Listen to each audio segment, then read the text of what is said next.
Monday through Friday. When you see that notification, we about to go live. Hit this track and do you dance like you Karen Lacey. Run it back to time, Matthew to the house, baby. It's Tingle and Co. Come keep with the show. It's a new era. Let's get it, let's go. It's Tingle and Co.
All right, good morning and welcome in on this Thursday morning as we are live from our Southern Regional Medical Center studios. Shout out watching a little golf to the team here at SRMC for housing our show every single day. Tingle & Co. brought to you by FanDuel. FanDuel Sportsbook brings you our show Monday, Tuesday, Wednesday, Thursday, Friday, and any other time we go live. And we're live, it's brought to you by FanDuel, and we appreciate FanDuel for all they do for us.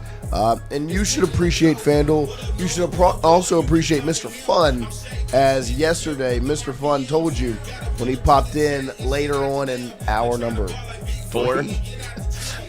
He came in and he gave you some winners. Magic plus 10.5. Guess what? Cashed. He also took, what was it, the Braves? The Cubs. The Cubs? It was the Cubs. The Braves was the night before. Took the Cubs over the Padres money line. The Cubs win 5-4 money line there. And then he had some soccer plays. And then he had some soccer plays. He did hit on the soccer play that worked out for him. Did he get the corner kicks?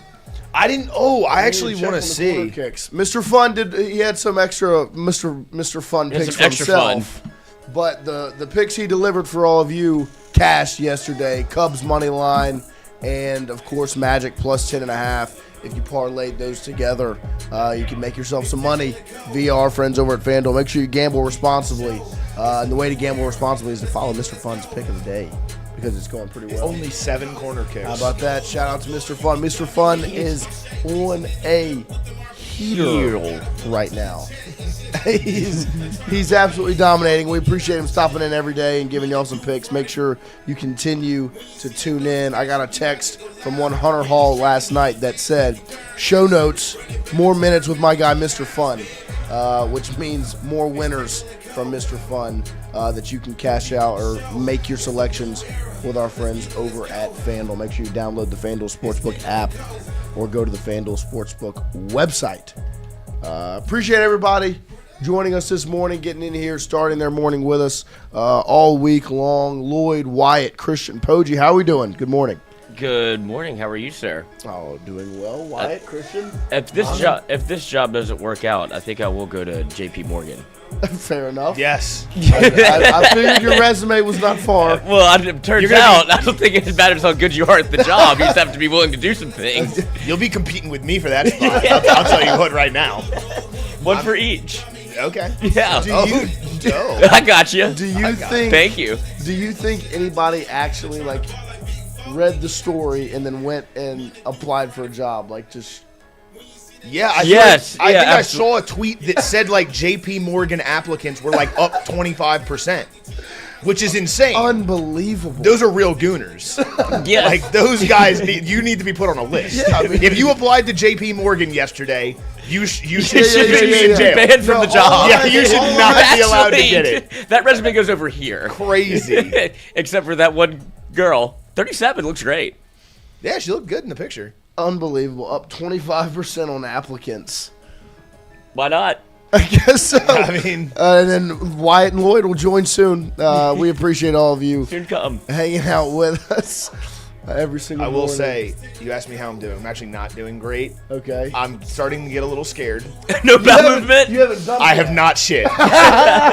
No BMs. Oh, no. I had. Okay, I will say, Okay. I had a small, little Interaction. amuse-bouche, if you will. Yes. If you will, to the main course. I'm still waiting. I don't know what, and I ate. I had lunch and dinner yesterday, and I'm scared, You guys. dogged yourself you've out. had- I am scared. 9 hot dogs, a couple of other goodies, and a whole lot of beer, and then all of your food yesterday. Yes. And still, I ate a good bit. I didn't eat light yesterday either. Should we do a weigh-in? We don't have a scale, but we. I know. could. I'm just saying, because Yeah, now double that's check. still there. Yeah. So when you decide it's time to dump, Okay. you need to weigh yourself. Okay. Dump, weigh yourself again. Okay. So we can figure out. water. Yeah, I've been drinking a lot of water. Okay. Yeah, no, this is concerning. This is I know he's getting- I'm scared. Yeah. I woke up this morning and didn't have to poop, and I was like, "This is bad." There's something going on yeah. in your body right now that's not. Everybody's getting to meet each other. Yeah. You know how bad it is when my body can't process food. I dumped twice yesterday. Yeah. I did not have. You're taking some of mine. Fucking share. What are you doing? The thing is, Wyatt, outside of I would say you eat relatively healthily, and it's not like you're a big booze bag. So I'd imagine you are drinking water and return Yeah. to the regular scheduled programming. Right. And so that's just everybody is, like I said, they're it's a lot right now. I know. Your I might body's just, going through something. I'm just gonna stay here all day. Okay. If something goes wrong, I'm in At Southern least you're in a Regional Medical hospital. Center. Yeah. That's true. I don't need to go anywhere. We'll just keep you live the whole time. Go for it. We'll just Yeah, but watch Give Wyatt me until the hot mic, and I'm gonna put a hole in that wall at some point. There you go. It's gonna just hit. It's good content. If you guys want to sit here and watch Wyatt wait for a bowel movement, let us know in the chat and we'll make it happen. grapes and yogurt from Chef. Yeah, there you go. I Some love and grapes. yogurt. Yeah. Also, I would say just go get a coffee. I hate I coffee. know you I don't do, like but coffee. coffee I don't like runs coffee. right through you. And coffee's gonna make it wet. Although we might have passed that point. at this Yeah, I don't point, know because so. it's Well, now you have fecal impaction. it's building. right. That's Yeah. it's congealing. Yo, nice. There we Yeah. The congeal process. Yeah. Eel. Wait for him to get it. Appreciate everybody hanging out with us here this morning. Lloyd, how was mic'd up last night? How are the fellas? Talk a little ball. We did talk a little ball last night. We talked about still holding on hope of what they need to do, what's possible, what's not possible, because I don't know if people know, South Carolina did play at the same time LSU did, and they lost to the Citadel.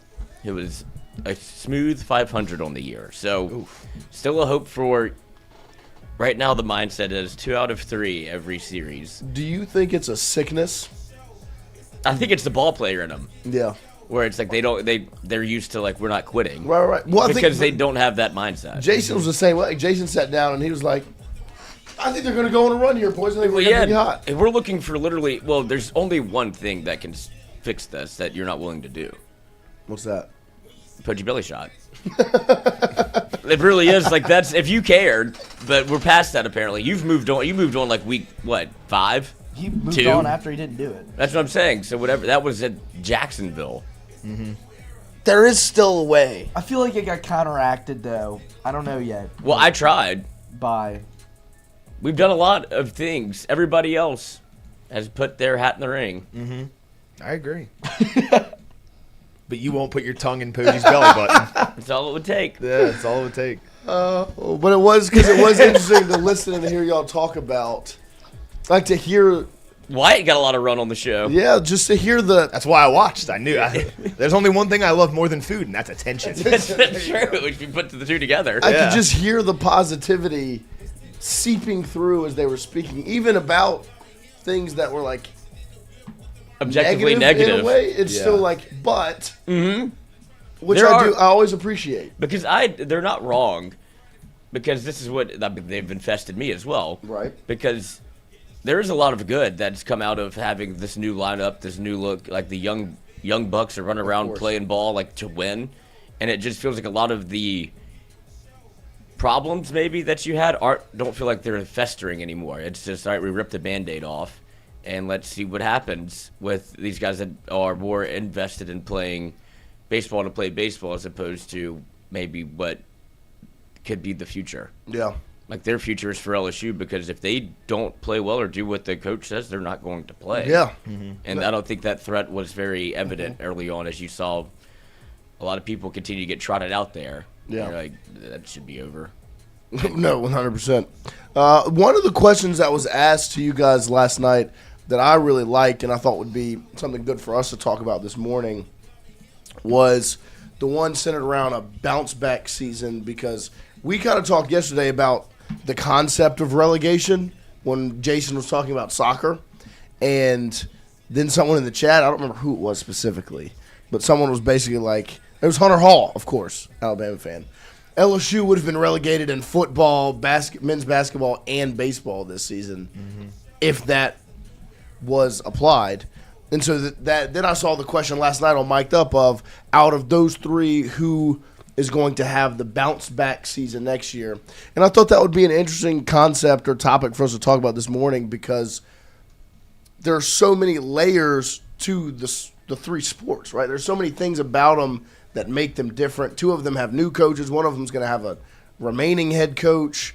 The sports are different. The expectations are different. And so I kind of wanted to open up the conversation, of course, for the chat to weigh in as well, of out of those three, which do you guys believe will have the best or biggest or most likely to have, however you want to phrase it, bounce-back season next year?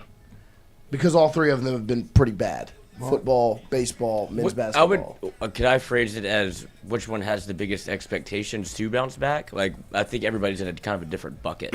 I think Right, that's what I think is the interesting part of the conversation, because I think that posing of the question is I think that's a very obvious answer. Like, that's a one team, that's a one answer. You know what I mean? Like, that's LSU football without a doubt.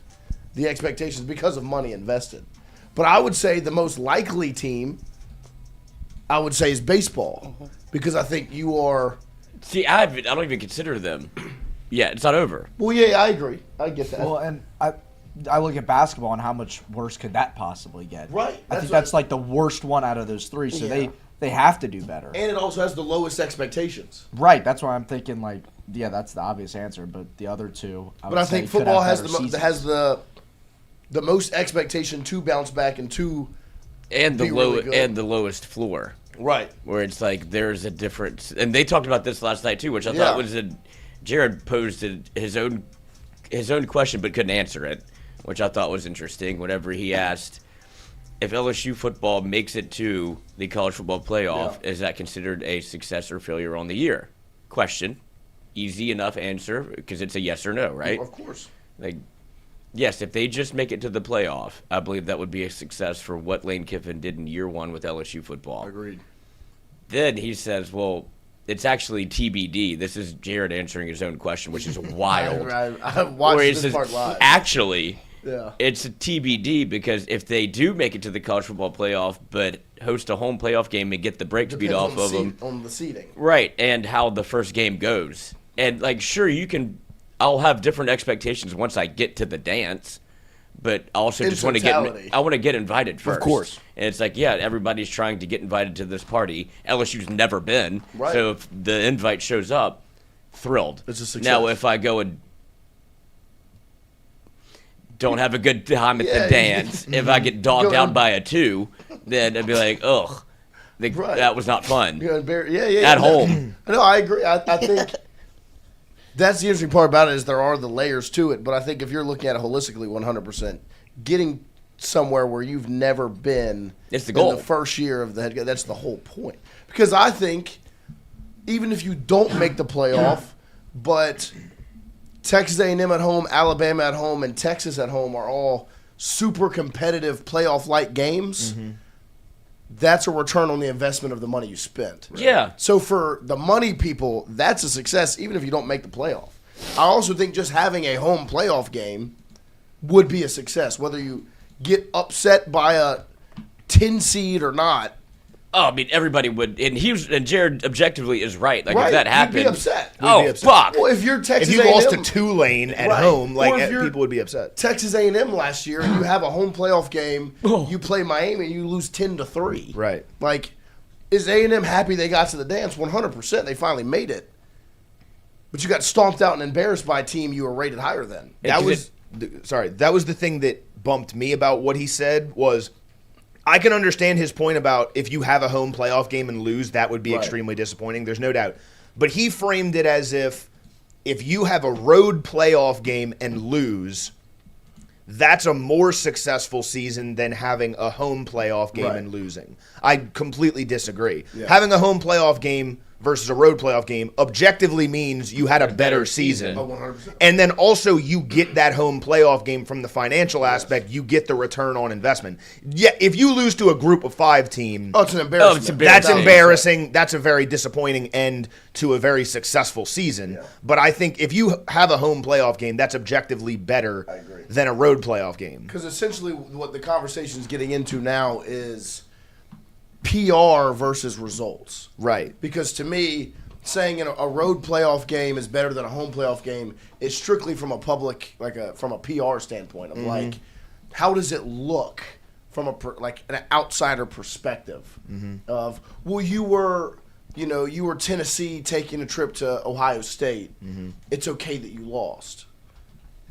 That's better than if you were Tennessee at home and you lost one less game in the regular season and you hosted Miami, right? Like, I think Texas A&M would say they had a pretty good season last season, a successful year, even though they had a home playoff game and lost and only scored a field goal, right? Like, that's pretty disappointing, but they had a real good year. I would say that that's better than pick a team like Tulane who went to Oxford and got stomped out. I mean, it's different levels because they're G5, but I don't think saying just because it's a road game makes it better. I think that's strictly PR, not actual results. But I don't care which one happens. You just have to get in as long because as you have to get in. I agree. That's why I think it literally is an overarching success year one if you just get in for football. But I think that's the interesting thing. Even if you get in with I think almost more disappointing, which is crazy, if you got the bye and lost. Right. He's like, we haven't played in forever. Like, this is college. Thinking about it and being actually a part of it and having to go through it would be like, this is miserable. Right. In terms of just waiting, and you're not playing football for a lot of the time. It's just play, wait, don't tell me, play again, and then it's over. Yeah, and I think that's an interesting conversation about when you talk about all 3 sports, because I think for men's basketball, Christian's point is exactly right. You really can't get much worse than where you've been. Yeah. And then the expectation also is you just got to get into the dance, especially if they expand and that's what I was about to say. Now it's non-negotiable. Yeah, no. Well, I think you have to be one of the top 80 teams. Right, you have to be one of the best 80. Like, McMahon probably could have you'd be like, that would Oh, shift 2020 that would shift the expectation for him 2024 immensely. Like he would definitely get fired if he doesn't make the tournament Right, with yeah. a 76-team playoff. Like Jesus Christ, Like the I Jordan could Wright get you year, there. they make it, but that's the only one. Right. that's a lot of teams. Yeah, And 65 was already a lot of teams. 68. 60, whatever. Yeah. Like I don't care about. know. People can't even get mad about it anymore because once they expanded it the way that they did, Right. it was like, well, the tournament will just be the tournament. I know what they're doing. It's the only way the NCAA can make money. Yeah. And so they're like, let's make the tournament Right, and all I- year. So stupid. It is fucking It is. dumb. Don't if it ain't But broke, there's- don't fix it. I agree. But if you can't break it, keep toying with it. Yeah, keep seeing how Much you can- squeeze out of it. Yeah, I'm not gonna put oil in this Toyota Camry. Right, because it's still It's rocking still- and rolling. yeah, we're good. Can I push back on something that was said?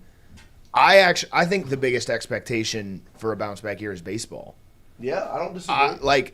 We all kind of agreed football, and I think there's more people invested in that, and there's a higher dollar amount on that roster. So yeah, but from an expectations standpoint, what you would deem as a successful season for LSU baseball, I think it's finishing in Omaha, which is the top 8.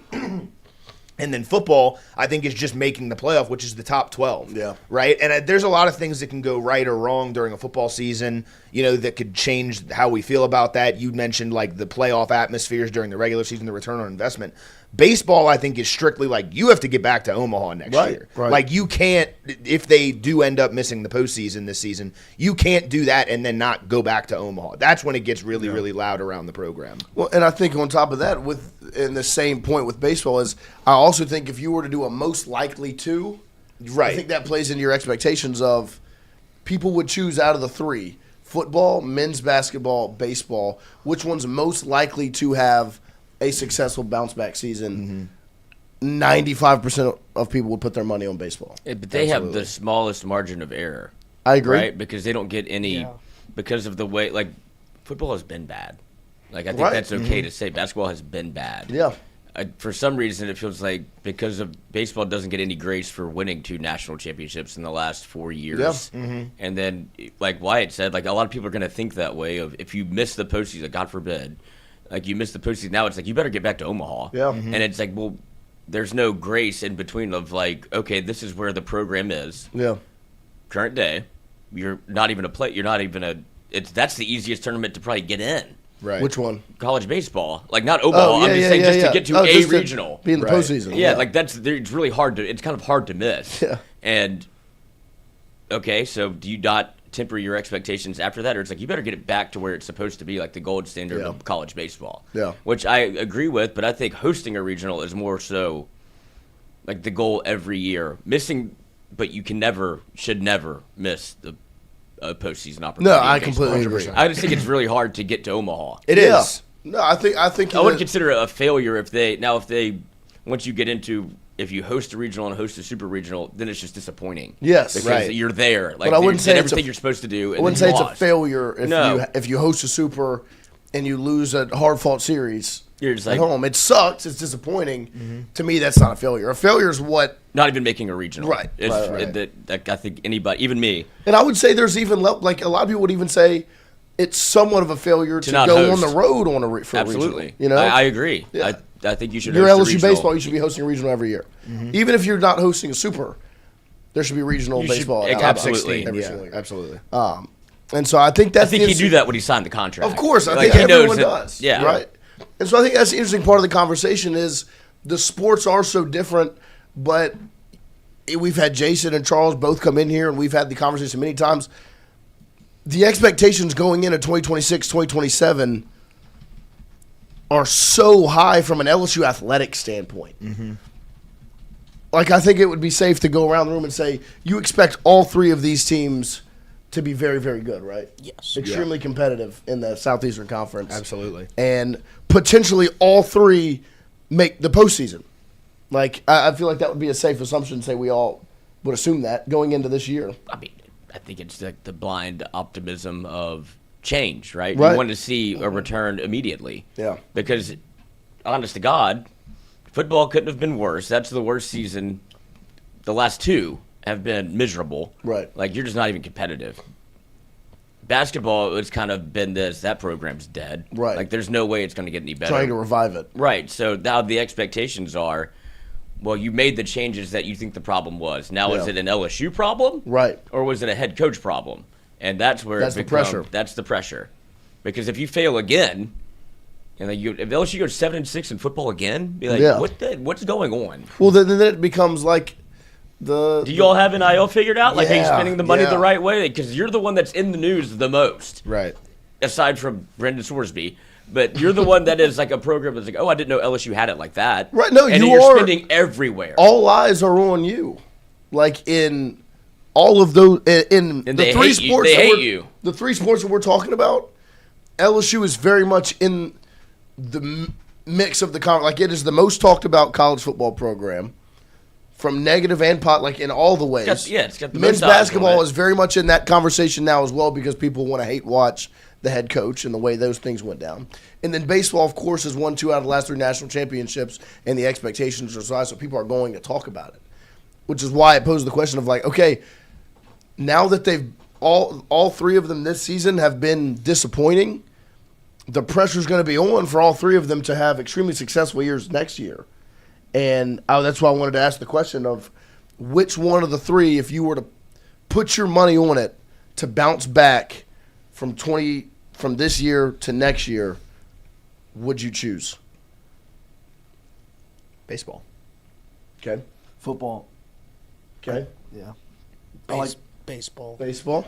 Yeah, I'm never going to bet against Jay Johnson. But, like, what determines, like I said, Yeah. That's the what I bounce said. back? That They all is the say question. Omaha Because they all have 3 football different playoff. expectations. I Right. think is the interesting part of the Yeah. conversation is they Because all I was have- going to say basketball. I think that's my answer. Well, because I would have gone basketball, but they have one portal player right now, so I'm not going to pick them. Right, yet. that's part of it. Yeah. Yeah. if basketball just stays competitive though, and Right. they just finish like in the upper half of the SEC, like that's the biggest improvement. That you Because to can me, get. that is they have the most ground to make up. And it should be the easiest. And it should be the easiest. Like to get into the 76.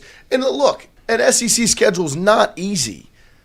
Like SEC basketball is a tough conference, but at the same time, I pick basketball as mine out of the 3, even though I believe the safest bet is probably baseball. There's some of the most investment's been on football, but to me, basketball because there's a pretty good investment into it.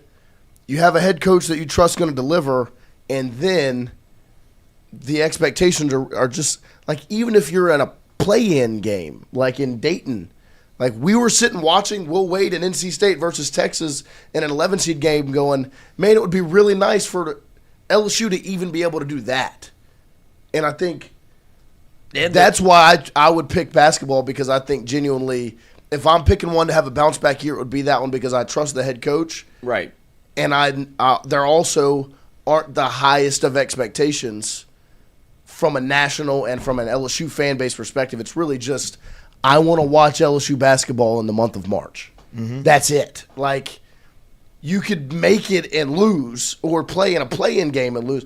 I just want something. I want you to, every time I turn on the TV, compete. Of course, I want That's to be all basketball is to me right now. I want to be in an SEC conference game and be able to watch it. and have people in the stands. yeah. That's not very It's like, not, you're that's not asking a lot. You know? Football, and this is where like it's funny how they'll all play into each other. Of course. If football fails and doesn't make the playoff or they're not very good, Turn the page. Then they're going to start laughing at basketball too. It's like, oh, y'all missed on this. Watch what happens in basketball. Right. Like because they're gonna hate watch Will Wade again because course. LSU essentially did the same thing twice. Oh, yeah. I stole your wife and your wife. Yep. And it's like, well, I hate you. That's Yeah, what it you feels really like. were. And from a national perspective, if LSU doesn't, maybe even, it's almost, there'll be a lot of people that'll say like national championship because that's an easy thing Of to do. It's course. like, unless they win a national championship, it's a failure. Yeah. But I think a lot of people will be watching with that expectation of how they talk about LSU as if it's not even, if you're not winning, if you start off good and you beat Ole Miss and you get 5-0 and then it's like you're not beating them by a lot, like what did you expect them to do instead of like, oh look, they're rolling. Yeah. Like it's going to be a negative connotation the entire year course. until you just It was going to be, like it in 2020, what was that, 2024 when you beat South Carolina and it wasn't, LSU battled back from down 17-0 and won this game. It was, No, they robbed South Carolina and Columbia because of that flag on that play.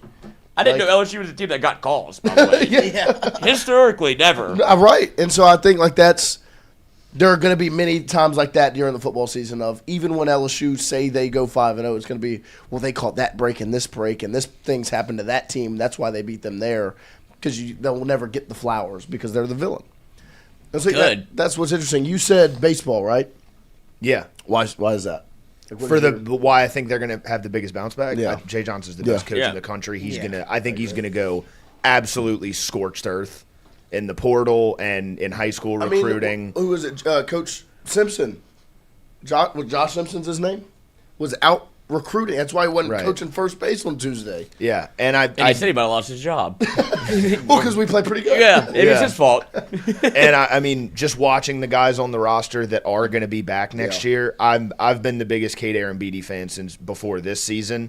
Cerna, Poji's guy, fucking stud. I love Mason Braun. Eddie Yaman can come back if he wants to. And said he will. Right, which is awesome. I love Eddie. I asked the question on Mic'd Up, why doesn't he play more? That's a good question. And it was hard to find a spot for him. I know that, but but it was interesting because you phrased it perfectly, but then it's like, damn, you're kind of loaded. It is difficult because it seems like every time he plays, he delivered. Like he hit a 3-run home run against Mississippi State, and then didn't start the next day. Yeah. Like They're that's totally fine with it. No, I understand that. That's just as a fan. That's what's shocking to me. No, I'd be like, right. What do I need to do? As a fan, it's just a tough pill to swallow because you've got this guy who clearly loves LSU so much, and every time he comes in, he delivers. He hit 2 doubles against Tennessee. He had a great game. Like back to the bench. Exactly. I love Eddie Yaman. It is hard to find a spot for him. But yeah, and then.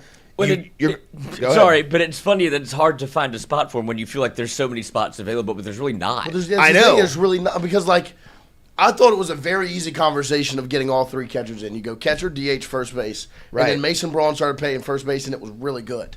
And it was like, well, now you don't have that spot, right? And then if Stanfield's healthy, he's going to play left. He's playing left, right? And so then now you don't have that spot. And William Patrick's played a pretty good right field, so now.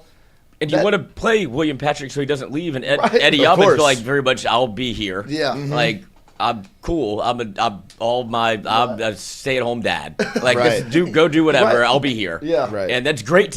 Unbelievable by him. Oh, 1,000%. Because if you don't have that, that makes it much harder to juggle. Yeah, and so because that your point there was the most difficult thing for me in like the battle between really baseball and basketball for this question is because of the young guys. Like that's to me that's one of the most exciting things about going into 2027 for baseball is you're watching the confidence and the experience and the talent build and grow right now in front of your eyes on who will be here next year. Like Braun, Cerna, Arambidi, Ruckert, Patrick. And then, of course, the pitching 3 starting pitchers. Schmidt, not Cowan, Kaysen Evans, and Cooper Moore. Like, all of those pieces, you're just like, well, that'll all be back. And so that's why it was hard for me to not pick baseball.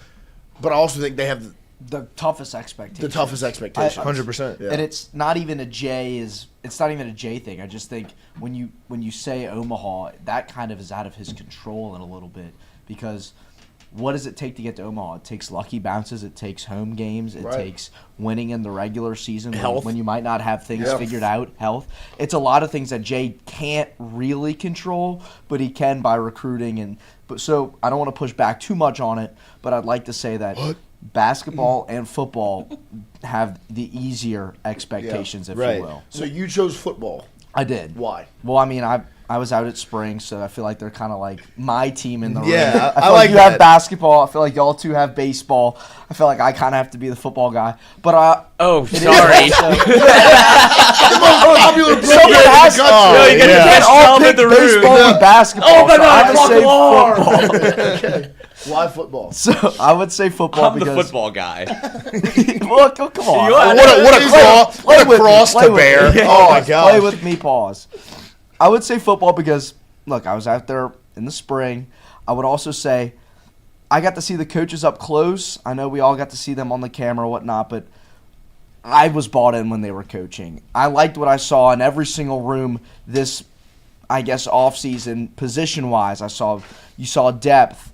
Now, the one thing you didn't see was a quarterback who's unhealthy, which is probably the biggest question mark heading into the season, and that could really hinder your expectations, especially if he's not healthy. But I just think football is like, all right, you got Clemson at home. That's a layup game one to get your season kind of rolling. That's 2019 Texas, but not nearly as difficult. I feel like that's a layup to kind of get the ball rolling a little bit. And then you go into Ole Miss. I know that the schedule's tough, but you go into Ole Miss. Ole Miss is not going to be the same as they were last year. Just go in, play better football than them, beat them. I just think there's a lot of opportunities with football to get the ball rolling, and you've spent so much money to where the roster's almost guaranteed to be good. Oh my God! Just coach you can't it. say things like that. Just No, because- but it's simple. When you spend in the portal, you're good. Texas Tech last year, that's what LSU did this year. So it's hard not to say them. Yeah, no, I think, agree. I think the football one is.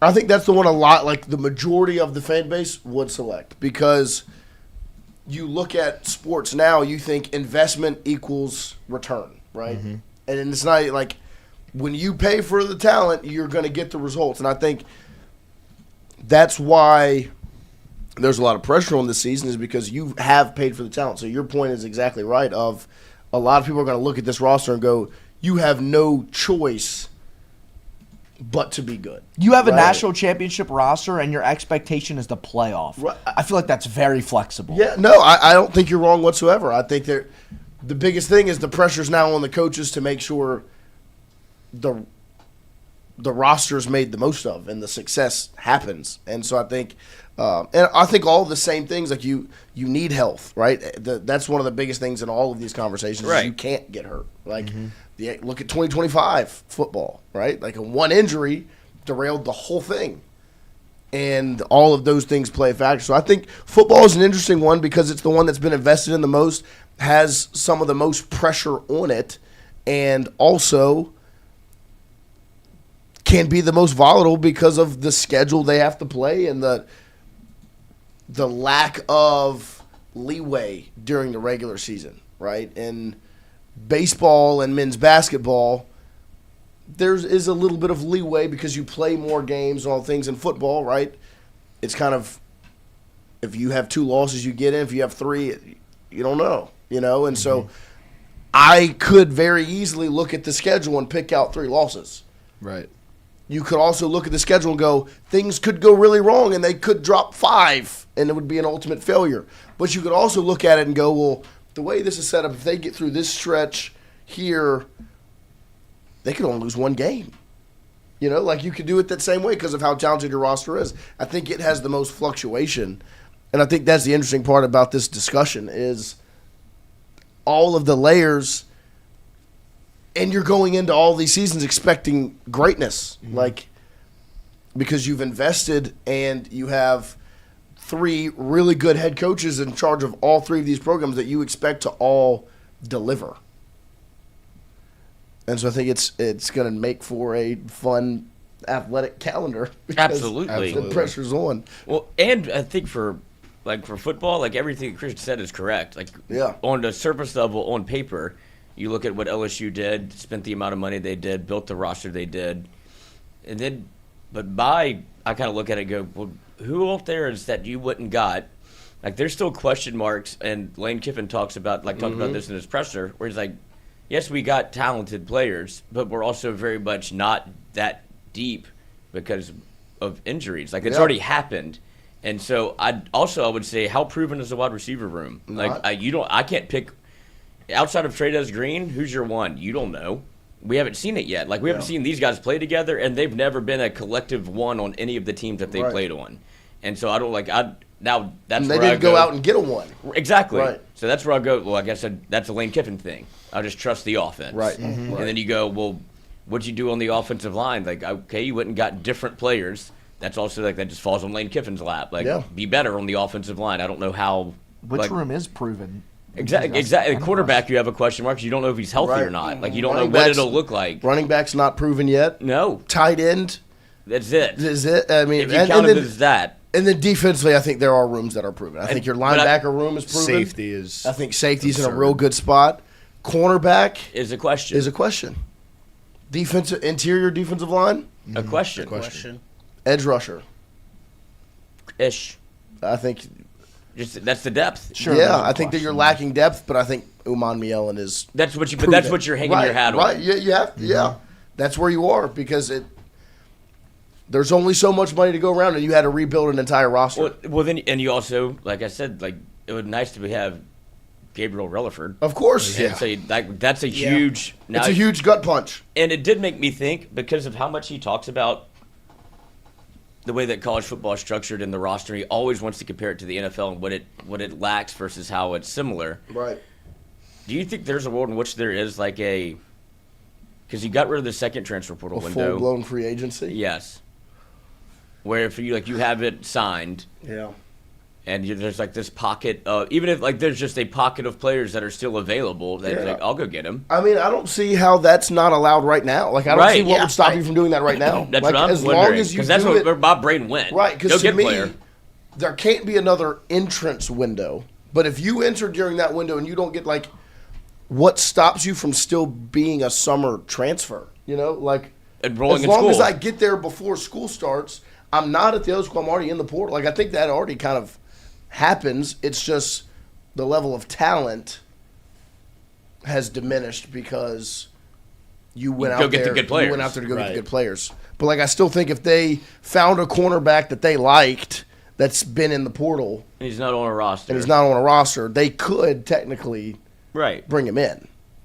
He would have missed spring, obviously, but Well, you just need bodies. Yeah, you just need And what if it was somebody like what if Jordan Seaton was still in the portal?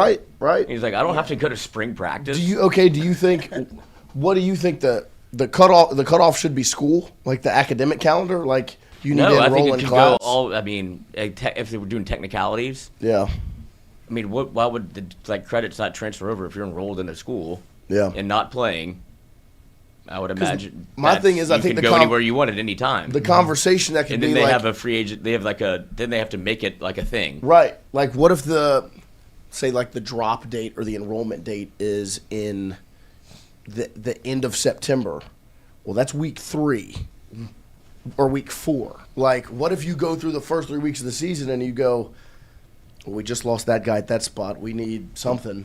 And you bring in a player in week 2. Right. Like, That's what the NFL does. no, yeah, I don't, because I think Lane really wants the spring. Like, he misses the spring window, especially this year. I think it was very obvious. I think he's and thinking apparent. even bigger. Yeah. It's like if y'all are gonna do it this way, it needs to look like the NFL. Yeah. And right now we're missing a massive part of how this whole thing is constructed because right now it still doesn't make a lot. Like the picture's not completed. Yeah, because it's still, like, as much as not having a spring window did benefit some aspects of it, think about where LSU would have been had there not been a spring window last year. You miss on 2 of your biggest transfer portal additions in Bernard Gooden and A.J. Halsey, who is your second best defensive player. Like, that's how important that window was because you saw what you had in spring and you went, no. There's 2 spots we need to go get a guy. And then you went and did it. Mm-hmm. It would be nice this year, and Lane, I think, made it very obvious. It would be nice for us now that we've looked at our team through spring to go, we need a wide receiver 1 and cornerback depth and maybe another edge rusher. But you can't. You can't do that And that's where yet. it was also very apparent. Like AJ Halsey's like, I'm good enough to wait. Right. Bernard Gooden's like, I'm good enough to wait because there's going to be a team every year, and if you're one of those select few that says, let's see how everybody evaluated their teams, and they'll go look at the tape. It's like, oh, AJ Halsey? Yeah. Like, I'll pay top dollar for that. And Well- LSU did, and it was worth it. I think potentially, and I'm not going to speak for Jordan Seaton because I have no idea, no true knowledge. But the way it looked to me when Jordan Seaton entered, it was very much of like, A spring entry. yeah. And so I would almost classify that like if there would have been a spring window this year, that's when he would have done it because it's the spring window is when you enter at a premium position and you get paid the premium dollar because for us to get over the hump, we need a left tackle. Mm-hmm. Or for our defense to be what it needs to be, we need a safety. So we're going to go spend you always called it a hired gun because that's what it is. It's like It's a mercenary. we need a one guy at one spot. And to understand why they got rid of it, because it was very murky. Of course. Of, like, how did you even know, like, Well, then it becomes a How much danger did you- during spring camp. Well, Like, how much are you talking to AJ Halsey while he's very much on that team? right? Yeah. And also, if I'm the second string on LSU's team and I'm not getting the work I want during spring practice, I'm I could leaving. very easily go, no, I'm done. So it helps you in that standpoint, but it hurts you because then you look at your roster and you're like, no, we have the roster we're going to have. We've got to figure this out. We can't add, even though I think they very much would like to add. Right. Because you lose Relaford, you lose Anding, Mm-hmm. and now you look and you go, it would also be nice to maybe have a proven receiver. I think, and out of all those rooms, I think receiver they're going to be just fine Me in. too. Because I think the talent they got is really good, and of course, like you said, Just unproven. trust Lane Kiffin. It is also, very I unproven. think, the biggest overhaul out of all of the position course. groups. You just 10 have the guys. most- Well, because yeah. and he said it. He was like, we could have went out and spent on a number 1 and a number 2, and you could go. The conversation would be completely different had you went and got Cam Coleman. Yeah. But then you wouldn't have gotten anyone else in the room because you would have spent $8 million on him. Like, go. You're getting the ball 20 times. Yeah. Right. So like, Well, and that's why Philip Wright, I think, gets highlighted so much, is because you literally overhauled the whole room, and he's the only Only one one. outside of Trey Green. And it's not who on can throw accident. in both rooms. Right. And when you see Philip right now, you're like, oh, I completely understand why he stayed. yeah. So I think it's going to be How much do you think Jordan Seaton would have been able to get in a spring window? a lot of money. I think teams would have, because I think that's the interesting part is like, talk about the front office and the mindset. Teams would have set money aside to go, this is what we're going to spend during the winter window, and then we're going to keep a little cash cow for spring to get a mercenary, basically. And so I think there would have been teams that would have paid double probably what. And had an opportunity to raise more money Right. to go get it, but it objectively makes the sport worse. No, I completely agree. I completely agree. But I think Seaton could have demanded like $8 million. Right, and Yeah. and he could still be on Colorado. Right, And we're quarterback why is he money. he's going to play at Colorado? It's Yeah. like Texas Tech. Well, or think what, about- like, you don't think Texas Tech is looking for a quarterback right now? There's nothing they can do. Think about if you're legitimately a quarterback, right? They would be looking at Husan Right, like it would and be. Landon Clark. Yeah, like it would be. Think if we'll use Texas Tech as the example. If there is a spring window, this happens with Sorsby. If I'm a quarterback at any other school, how am I not looking at that and going, they'll pay me $10 million to go play there right now because they And it's need wide open. wide open. Wide open. Like it creates a mess, and that's why I agree why they got rid of it.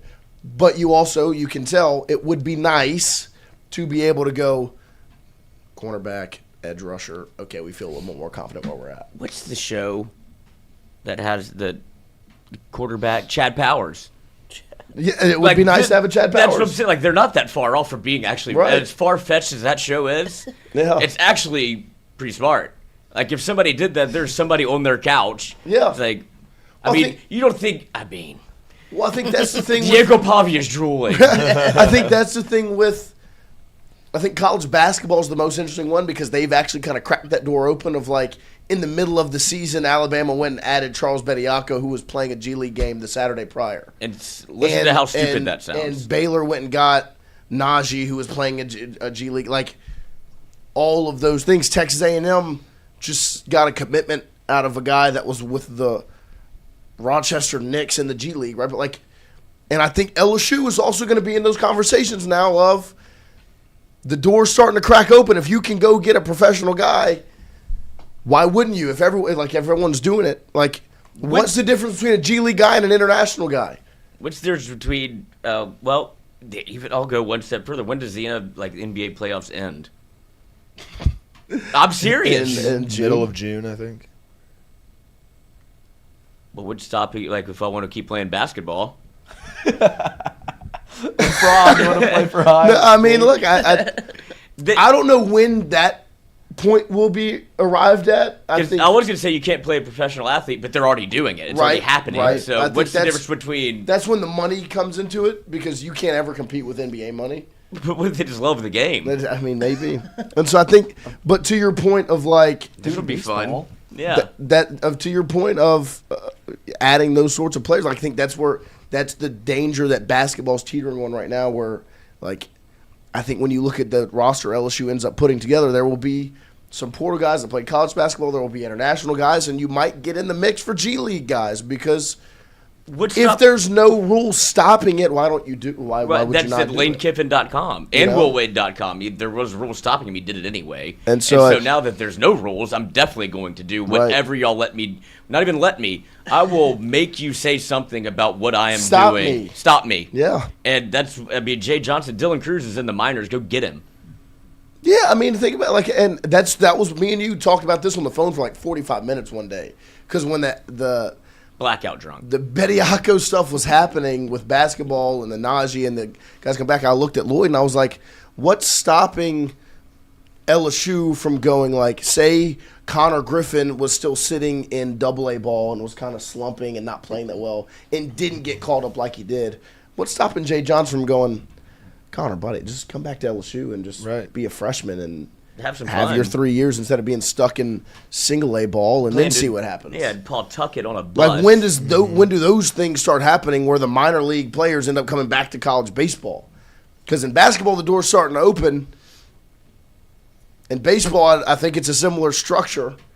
Of course, don't know the ins and outs contract wise, but that's the danger of where the sports are, college athletics are now. Of you look at it and you go, what really is off the table? And if I was going to be honest, to answer that question, I'd be nothing. I have no idea. I don't know. Try.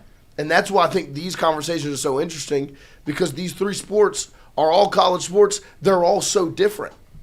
LSU baseball isn't going in scouting overseas to go add players yet. What's to mean?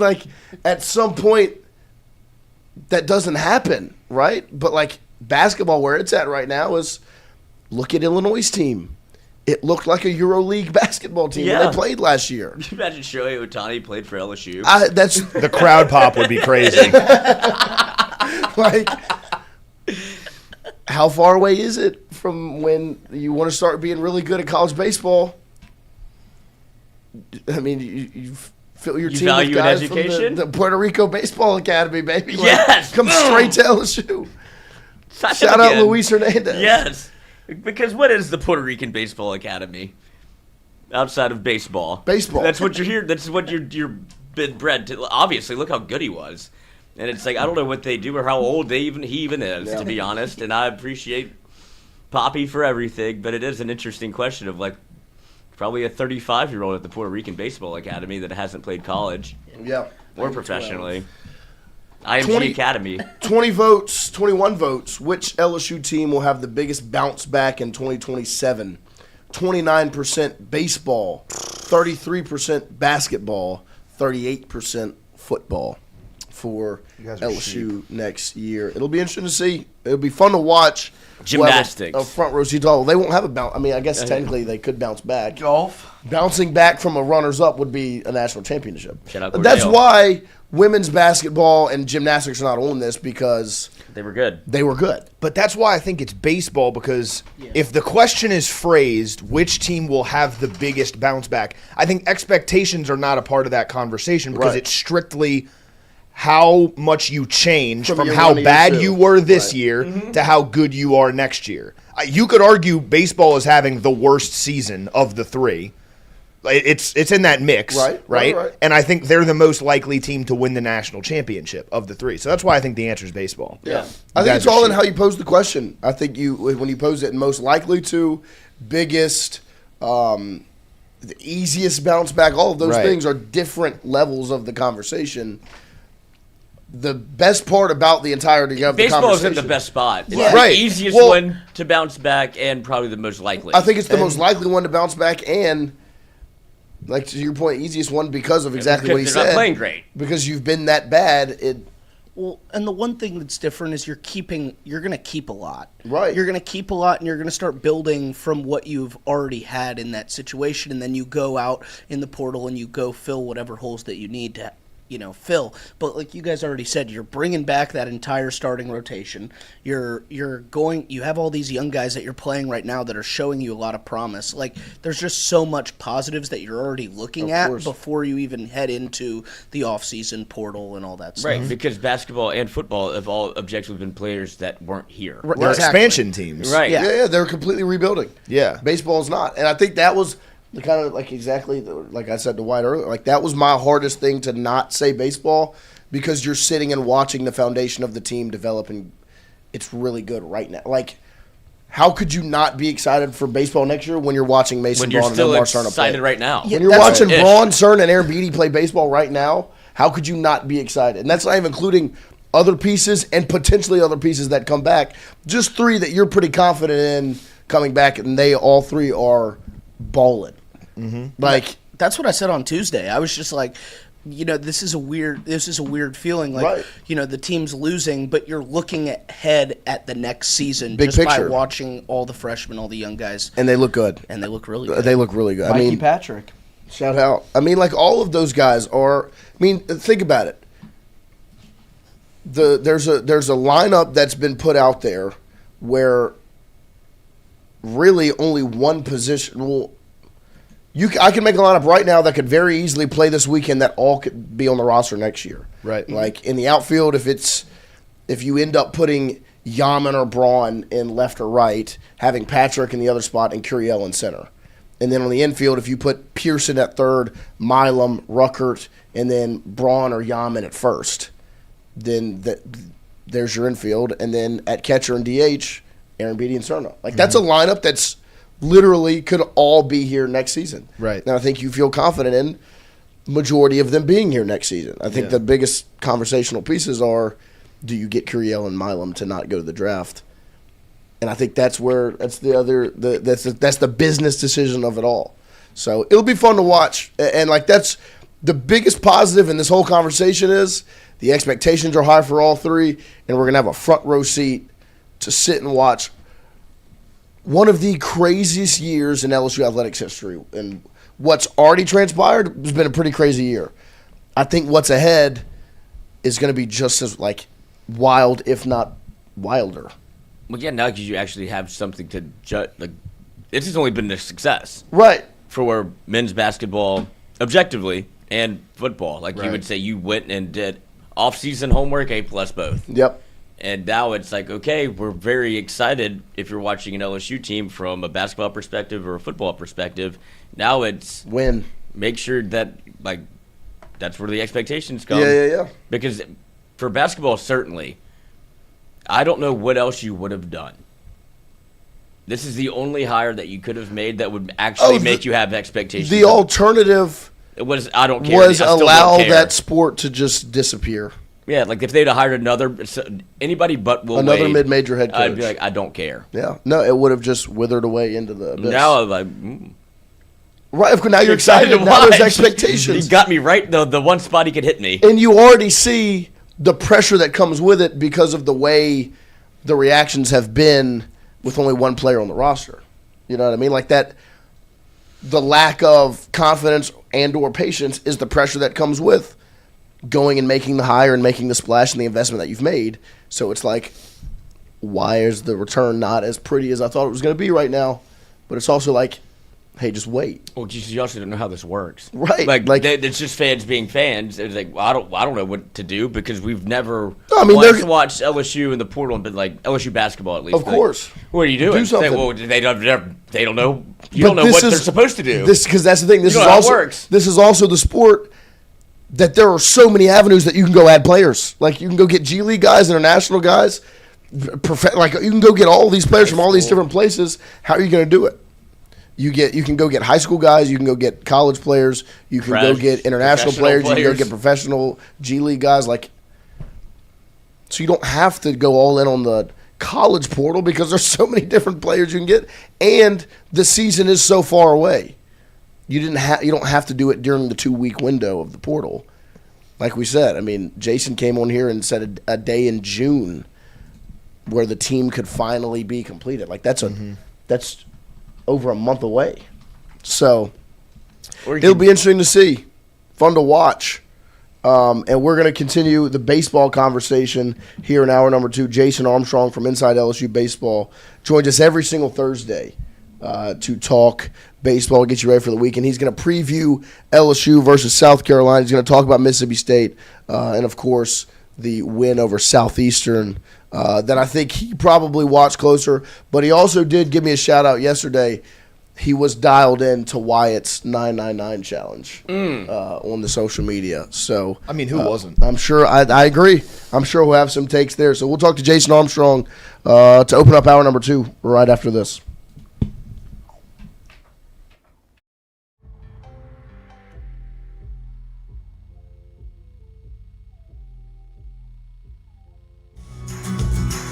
Wardos was created in honor of Alan Ward Granning III, fondly known by family and friends as Wardo. In 2019, the oldest brother of the tribe passed away unexpectedly. His remaining siblings and loved ones wanted to honor his memory in a special way.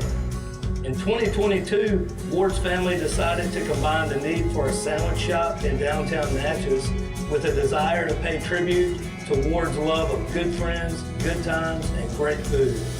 Through blood, sweat, tears, and countless hours of hard work, Wardo's was born.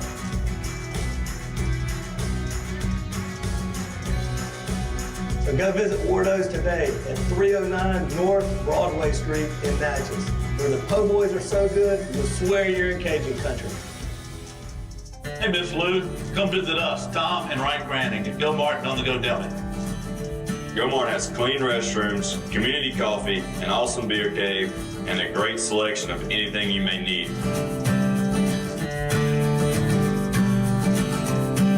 Located at the corner of Highland Boulevard and Highway 61 South in Natchez. Also stop by Wardo's Po' Boys at 309 North Broadway on the beautiful Natchez Bluff, where everyone is family.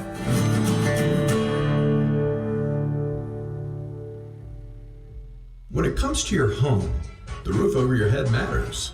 At CAS Roofing, we don't just install shingles, we build peace of mind. With years of experience and a commitment to craftsmanship, our team shows up on time, gets the job done right, and treats every project like it's our own home. Whether it's a repair, a replacement, or storm damage that caught you off guard, CAS Roofing is ready. We're local, we're dependable, and we stand behind every nail, every shingle, and every promise we make. Because at the end of the day, it's not just about roofing, it's about protecting what matters most. CAS Roofing, built on trust, backed by quality.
siblings and loved ones wanted to honor his memory in a special way. In 2022, Ward's family decided to combine the leagues of shots and downtown matches with a desire to pay tribute to Ward's love of good times. Through blood, sweat, tears, and countless hours of hard work,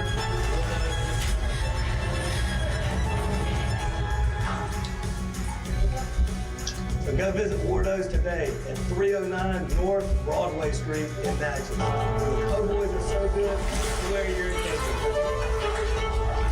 Hey, Miss Lou, come visit us, Tom and Wright Branding. Del Martin on the Go Devil. Gilmore has clean restrooms, community coffee, an awesome beer cave, and a great selection of anything you may need.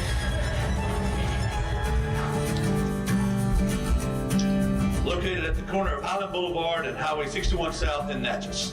Also stop by Wardo's Po' Boys at 309 North Broadway on the beautiful Natchez Bluff, where everyone is family.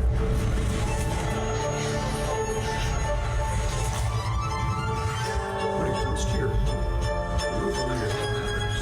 At CAS Roofing, we build peace of mind.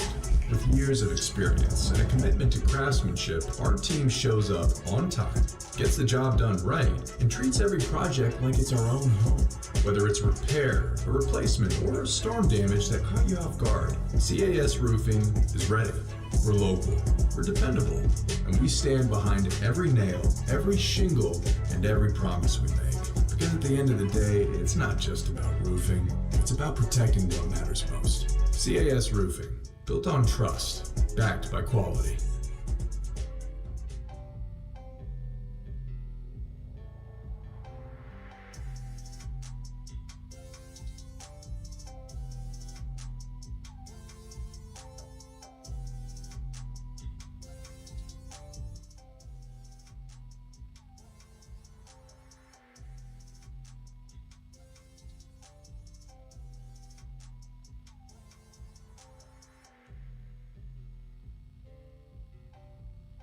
All right, welcome back here as we open up hour number 2 on this Thursday morning, and we talk a little bit of baseball to get you ready for the weekend. Recap the Mississippi State series loss as they get swept over the weekend in Starkville. Then they win over Southeastern in the midweek and get ready for this weekend. We are joined every Thursday by Jason Armstrong, who covers the Tigers for Inside LSU Baseball. Jason, good morning. Thank you for joining us. Hey, good morning, guys. How you doing? Let's just start with this past weekend. Obviously, we talked on Thursday last week. I asked you what you expected going into the weekend, and you said, I don't know, which I think was the perfect encapsulation of everyone's mindset. And I would say watching LSU baseball over the weekend, it definitely didn't go any way I anticipated because they were able to swing the bat, hit really, really well against good Mississippi State pitching, score runs, 8 runs in each game, but still come up short and get swept over the weekend. What were your takeaways from the loss to Mississippi State? I said I wasn't gonna let the outcome bother me, and I was kind of there until we started winning, and then it was kind of upsetting. But I think that we did. Like you said, I thought the offense was very promising. I didn't really expect to be in all these games and getting off to leads the way we were. So I think like anybody watching the Tigers this weekend, you were kind of proud and happy to see this type of fight, the offense come around, especially the guys who are returning for next year. So the games getting swept didn't really surprise me, but the way we battled it was a pleasant surprise. So I was good with that. Hey, can you hear me okay? It seems like there's like a lag between what I say and no, you hear me? It's coming through well. Okay, good. All right. Yeah, no, we appreciate you. Friday, the game against Mississippi State Friday night, the strategy to me seemed very apparent of we're going to fire our best bullets. We're going to try to win this game, game one. When they got the lead, they threw the best arms to go all in to try to win that game. Ultimately, it didn't happen. Kind of put you in a tough spot for Saturday.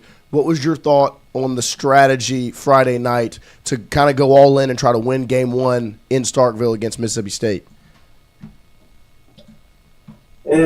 So, all right, the only thing is this. Like, I think, I've been saying this for weeks that, like, you have to go and try to win the games when you can.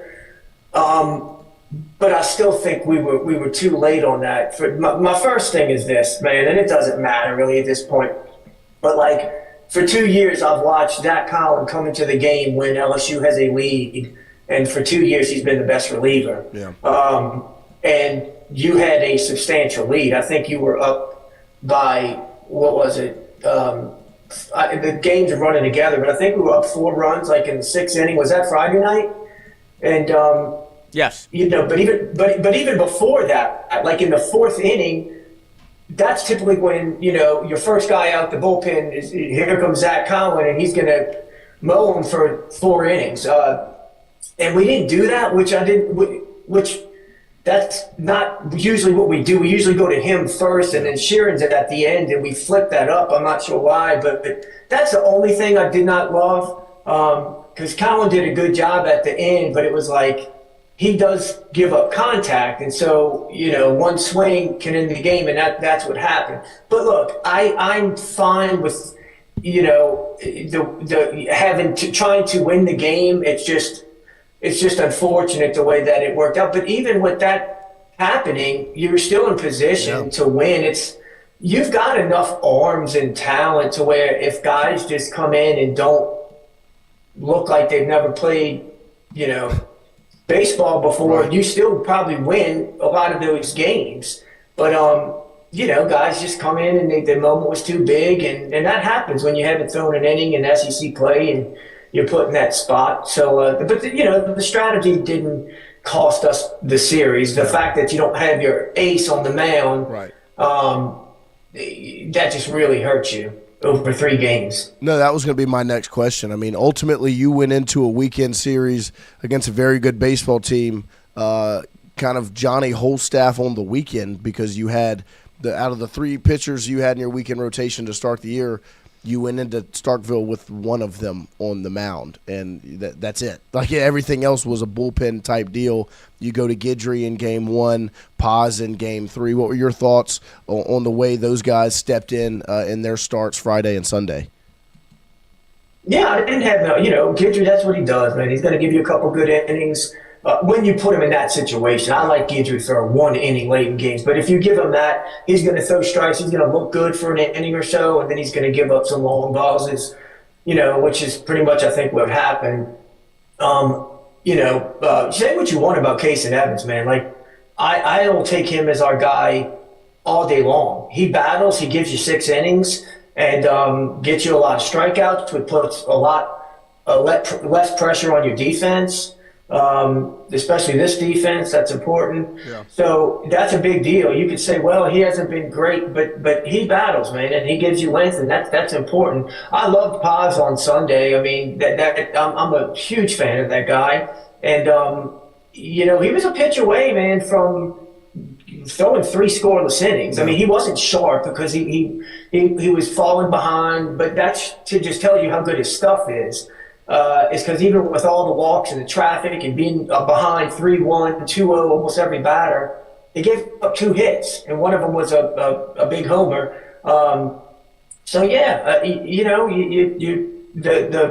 They did about what they could do. I mean, the real story was the offense, but because the bullpen just didn't have a great weekend, and that was following a really good job against A&M. Yeah. So. That's just kind of how it's been though this year. One side steps up and comes around, and the other one doesn't. And but yeah.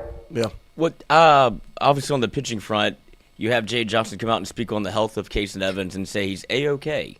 But also it doesn't really give you the future of what he's going to do with Case and Evans in terms of if he's going to pitch or not. So I pose you the question: do you think we see Case and Evans again this year? I do. Yeah. I do. I think he'll throw. I don't think Case and Evans wants to go out like this, because you could say, "Hey, the season's over." And listen, if there was anything wrong with his arm, then probably, But if he's truly just, I mean, I had I felt that before, just where one day I didn't feel great. My arm didn't heal as well as it typically does. And so, you're not going to risk anything, but I don't think Casey Evans wants to go out with with the last outing being, I think, A&M. You can believe he wants to finish strong. Yeah. You want to do it responsibly, but if it's not any harm to him, and maybe you just ease him back in. I mean, the main thing right now we are playing for is you want to keep improving entering Hoover. And that's what you're doing right now. And so he doesn't have to come back and pitch 5 innings so that we win against South Carolina, but you do want him to be in back to kind of normal when you go to the SEC tournament. For sure. And then you talked about the offense. You talked about the young guys.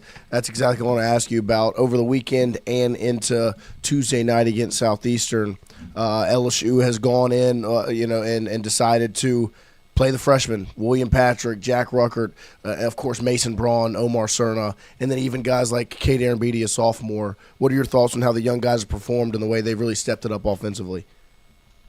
I think there's a direct correlation. But this is the first. So this year, since LSU came back from Jacksonville, that first 8 games of the year, they've only scored 8 runs in back-to-back games twice. You had it I think it was Creighton, which was the last midweek right before Vanderbilt. Yeah. And so game 1 of Vanderbilt and Creighton, you scored over 8 runs both those games. And then you did it again. When was it? I want to say you had game 3 Kentucky, you scored 17 and then you scored 16 against Southern. That's the only 2 times all year LSU has scored 8 runs in back-to-back games. That's wild. You've done it 5 times now since the freshmen have got inserted. And this is the thing. You are at the lowest spot. The offense had been really bad, Ole Miss and A&M. And then you find out after A&M that Jake Brown's out. There was no expectation. And so what we've seen since then, is this 5 straight games with 8 runs.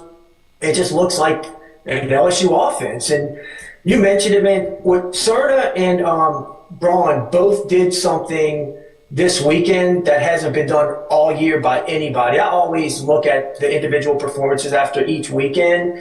And we've seen some really good performances this year, Dardar against Kentucky. He was 6 for 10 with 4 doubles and a homer. Aaronbeatty's weekend at Tennessee, even though most of that came in 1 game. Curriell at Tennessee had 7 hits. We have not seen a player reach base safely 10 times in an SEC weekend, and Braun and Cerna both did it this weekend. And I mentioned Curriell had 7 hits. That was the most a player has had in an SEC series.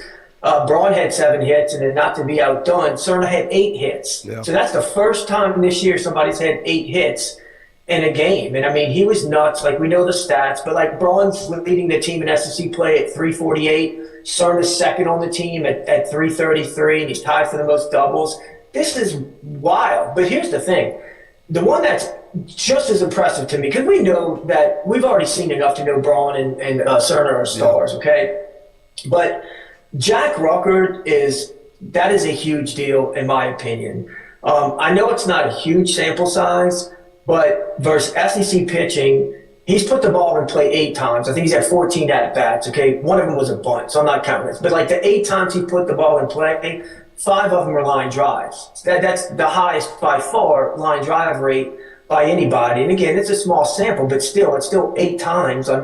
You're not supposed to hit 5 line drives against Mississippi State, and the pitching he's facing as a freshman. So I think that is huge. We have not. Jay Johnson, since he's been at LSU, has not had the same second baseman play second base 2 years in a row. And I think that what we're seeing from Ruckert is he's looking like our second baseman for the future, which is very, very, very important. So, and look, I like William Patrick a lot. I don't know that I'm there to say, hey, he's your definite starting center fielder next year, but I really like what we've seen, and I think that every weekend he's getting more experience and he's getting better. I am extremely pumped about the direction of this program right now, and I know that sounds weird, but just there's a lot of factors going on right now that have me really, really excited. And the freshmen are a big part of that. No, 100%. I think I completely agree with you. It's hard to not, like, we were in Starkville last weekend and watching the young guys and the juice that the team had and the way they performed. It's hard to not be excited. But that turns right into this weekend. What do you expect with South Carolina coming to town to face off against the Tigers in Alec Box? I like the matchup for us. First, let me say this. South Carolina is not – that's not like, hey, that's 3 easy wins for us. Right. And because they are scrappy. They have 14 SEC losses. Half of them are – I want to say half of them are by 2 runs or less. And then there's 3 games where they lost by 3 runs. So 10 out of 14 losses in conference play have come by 3 runs or less. And they're coming off of 2 series wins out of the last 3. I mean, I know it's Missouri and Kentucky, but still, they won 2 series. They beat the brakes off of Texas game 1 and then lost 2 close games. They played Georgia very close. So they're going to play you tough. Now, I think it's a good matchup because they're not a very good hitting team. And like we're showing, we can hit even very good pitching staffs. South Carolina's strength is their pitching. They've got a couple of guys, not a bunch of pro prospects, but they can get outs. They have a couple good starters, and but it's not a very deep staff. But that's their strength. So, and we've shown lately we're hitting the ball. Where we need some help is to not face a lineup full of killers. And we're not going to face that with South Carolina. So that's good news. And so going into it, what do you anticipate to see from LSU? Like, what do you think that you're going to see from LSU pitching-wise? Obviously, you saw Jay bring up Marcos Paz and talk about him starting. And then, of course, in the field and offensively, do you see the Tigers kind of staying hot and swinging the bat the way they are? I do. I mean, because it's not just like a one-time thing. Kader and Beatty, there was such, he could have easily come, followed up that Tennessee performance with like a letdown, you know what I mean? And he has just like done it over and over. He's hitting the ball to the right side when they're shifted. Not that he's meaning to, but like he's hitting the ball where he's pitched. He's hitting home runs to right field. He's pulling balls and crushing them. I love what I'm seeing from a lot of the guys on this offense right now. So it's not like a fluky thing. Milam is really heating up. Curiel, that's a great weekend for him. It's one of these things, man, where I would love to know where we would be if this offense showed up 3 weeks ago. Now, I know the pitching and the defense still wasn't great, but we have been so anemic offensively. Like, it's just been so bad a couple of, stretches. I just would love to have seen this in a couple of these series. But yeah, I mean, I think we're going to win the series. I don't know if we sweep them or anything, but I think we should win. But listen, man, again, I am pumped up about a lot of things going on. Yeah. Look, there's just a lot of good things going on right now that I'm pumped up about, man. So, regardless of what happens this weekend, right. I think everybody's going to be really happy next year. I think everybody's going to be really happy in a couple this when the season ends with what's going on, with stuff I'm hearing, and so there's nothing right now that can bum me out. And that's what I wanted to ask you about, because there is a prevailing theory that maybe Stephen Milam comes back to LSU, and maybe even Derek Curiel could come back to LSU because he's not losing any leverage in terms of what the draft would be. He's just a draft-eligible sophomore. So whenever you get posed the question of if one or two comes back or both, what side of the fence are you on with those returning? I don't know. I just hinted at that. I don't know if you heard me like this. My last podcast I just released Monday night. I just spoke about this and hinted at something. Curiel's not coming back. That's not happening. This doesn't make any sense. Okay. Could I be wrong? Yeah, I've been wrong about a lot this year. I'd be happy to be wrong. But like I pay attention a lot to the draft recruiting stuff, and I've been doing it for paying really close attention to it. So like that doesn't make sense. Stephen Milam, it doesn't make sense for a junior to ever come back to school. Okay, it just doesn't. You don't do it. You're not going to get more money your senior year, so it doesn't make sense. He's a much better college player than he is a pro prospect. But still, like, you don't come back as far as if you're trying to capitalize on the draft, you don't ever come back. But here's I'll say this: which camera should I look at right now? I hinted at this, but I'm telling you now, Stephen Milam's coming back to LSU next year. Yeah, he's coming back. That's going to happen. Yeah, that would be. And I said this Monday night, and on Sunday, I didn't believe it. Yeah. On Monday, I've got some pretty good connections, some things, on Monday, I believed it. Yesterday, about 3:00, I'm pretty sure, man. Like, he's coming back, dude. Yeah. And I don't, that doesn't make sense to me. But I'm pretty. I'll get a Lloyd neck tat if he doesn't come back to LSU next year. No, I don't know which one. No, I'm kidding. I'd rather Milam come back and get both. Yeah, the neck tat would still be awesome. Yeah. But my question, okay, if like you're saying, Milam comes back, how much does that do for this team in 2027? It does everything, dude. That's why nothing. My wife yelled at me last night. Didn't care. My daughter talked back to me. So what? Stephen Milam's coming back, and it's everything, dude. Okay. Yeah. By the way, have you seen? Did you see I think I sent you a text, Lloyd. Did you see the picture I sent you? I mean, not Lloyd. Yeah. No, did you see Jay Johnson's face? Jay Johnson's smile. Dude, he's so happy right now. Like, his whole attitude. Remember, I used to joke how he hates this team. He is just completely. His tone's different now. The way he talks about the freshmen and just the way he is. He's not mad anymore. And there's reasons for that, I think. Milam would change everything, man, because we have some stud infielders coming in. So you could say, well, that just kind of like puts a Band-Aid on the problem. No, we've got an elite couple of classes coming in 26 and 27 with like good left-handed hitting infielders. We need like another year for them to be ready.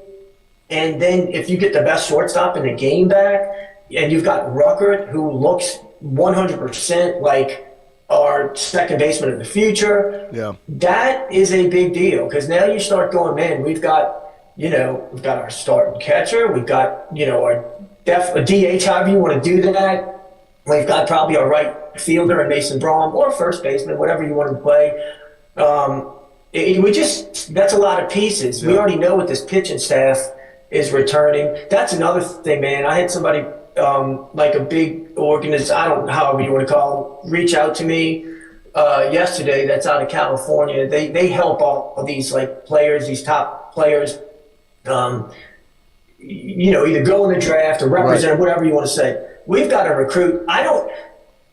Sometimes what I don't say, you could get a lot out of it. Like, if there's somebody we sign, I don't say anything. It's probably because he's not as big of a prospect as, or there's no chance he's coming. Okay, I haven't even really posted about this guy because he looked like a first rounder, like by everybody, and he's still in a lot of people's projections. But he is not like last year. His velocity's down. He got sick this year. He also played basketball, which kind of hurt his development. This is like somebody that could come, that I'm hearing right now, that he's almost more likely to come to school than not. He's the number one right-handed pitcher in California. He's 6'7", okay? He's unbelievable. Like, he's nuts. You don't get these guys. Yeah. And so, like, that's the kind of stuff that you need to happen. And so, like, my point is that the pitching for next year, I feel really, really good about.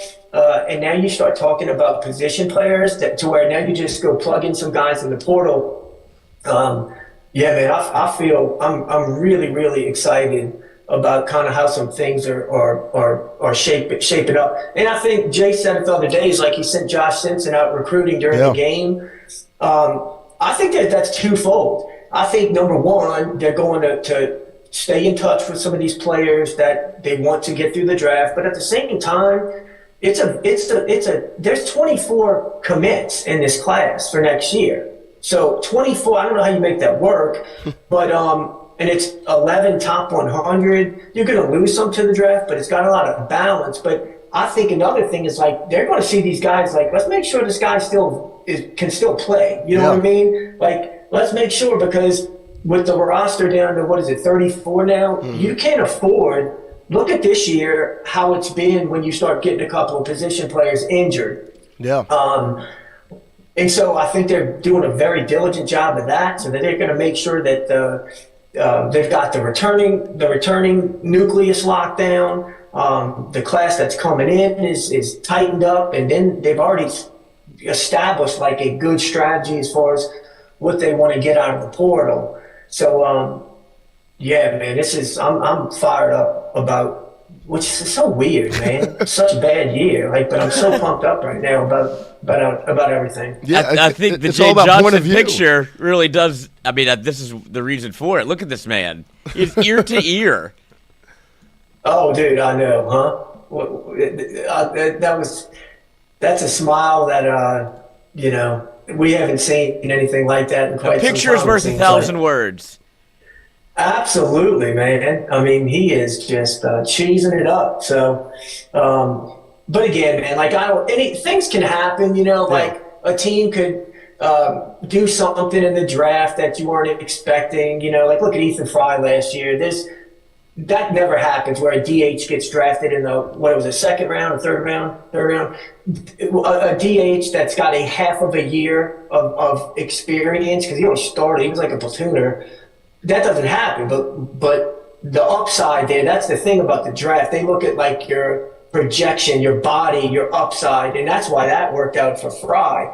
But you don't know what a team's gonna do. However, with Milam, he cannot help his stature, okay? We love him. He's a incredible player, but I tell the story, man, like in high school, I was a pretty good pitcher, okay? Like all this, that, at a big 5A school, and I had the same catcher for, who caught me for 2 years, maybe even 3 years.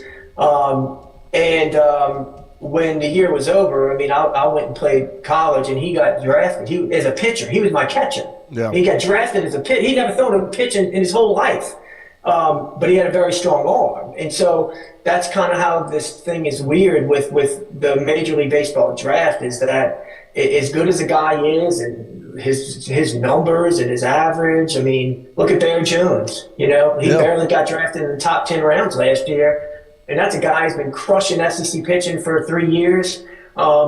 So that's just how this thing goes. It's not a slight on Milam that I believe he's coming back. It's just kind of how it is, man. So anything can happen, but I'm pretty confident. Yeah. Well, Jason, we appreciate you 100%. Always joining us on Thursday. Great stuff today. We'll talk to you again next week. All right, guys. Take care. Thank you. Thank you very much. Breaking. I mean, how about that? Huh? It doesn't get any better than that. Look, I agree. And this is just me, just gut feeling. Like I look at it and I think Milam comes back. And the biggest thing is the second half of it. When I asked the question, I knew the answer to the question of how big a deal is it? Massive. Like to me, if Milam doesn't come back, the number one thing you're going in the portal for is a shortstop. Like that is 1A, 1B, 1C on your list. The money you invest the most would be pitching, and then going to get a really good shortstop. I could have seen them trying to put Ruckert over there if they wanted to do the same thing that they did with Milam, where it's I think it's unfortunate for Ruckert because he was pinned as this defensive replacement to come in, and then obviously he struggled a little bit. But you can see the upside, not only defensively, but what he brings to the plate is more than what people think. And so I think he would have had an ample opportunity to play shortstop. But that said, he's not playing over Stephen Milam. No. He's not doing it right now. He won't do it next year if Milam comes back. But he will play second, and I think that's a good Even if it's not him now, it changes what you're going for. And it could Right. be an elite second baseman. But I do think they have a lot of faith in what Ruckert's going to do. Agreed. Now you can start to look at other things, Right. And like that's why It checks Jay's a smiling major the way he box. is. Yeah, like now I don't have to spend X amount of Well, it's- whatever. things start to fall in line of like where Yeah. you actually invest your time and your resources. You go, well, if he comes back as short, that kind of checks 2 boxes. It checks your shortstop box and potentially your second baseman position as well. Things start falling into place. Right, and I think it's massive. You can if Milam returns, which I think we all kind of have the gut feeling, and then hearing Jason talk about it the way he did. He's coming back. Right. Like you can't say anything The clearer Lloyd than neck that. tattoo. And I understand. Yeah, I mean, maybe he Would. just wants it, but it is, I guess, it is a surprise because, of, like he said, everything he said is true. I don't know what the reasoning is because maybe he's like, well, I'll get drafted here regardless. Yeah. Like in the same spot, so I'll just come back and play college baseball again. That could be it. I have always viewed Stephen Milam as he was leaving this year until this year, and it's not through anything that he's. I would welcome it with open arms. Like, Yeah. I think people want Stephen Milam back, but my gosh. I just assumed he was 3 years and good because he's played so much. Well, and it's like Jason said, you don't leave. You just don't- gotta you do. don't- This is what you do. You don't come back. Right. You get drafted while you have leverage. Like there ultimately is no win to coming back. Well, Like, let's not say anything like that. Maybe I mean it's not like he doesn't know, but let's of not tell course. him. But like when you look at it just holistically, but at the same time, I do think NIL has changed that conversation because now it's like, well, I actually can come back and still make money and then make money. You know, like NIL has changed that conversation entirely. 1000%. Like night and day. Because if NIL wasn't a thing, there legitimately is zero conversation about it. Like you leave. Because that's the most money you can get, you do it. NIL is a thing. And it makes the business decision a little bit different. So the picture of Jay smiling ear to ear like that and the positivity from Jason, like that's the hard part about it because it does suck that you're losing games and you're on an 0-9 skid in the conference, but at the same time, Everything that all the good news is pointing to next year. to next year. And like when you look at it big picture, it's also Jay Johnson of 2022, you don't win. 2023, national championships. 2024, losing a regional. 2025, national championships. 2026, who knows what happens, doesn't seem very good. 2027, Looks very Jay good. Johnson smiling ear to ear thinking about it.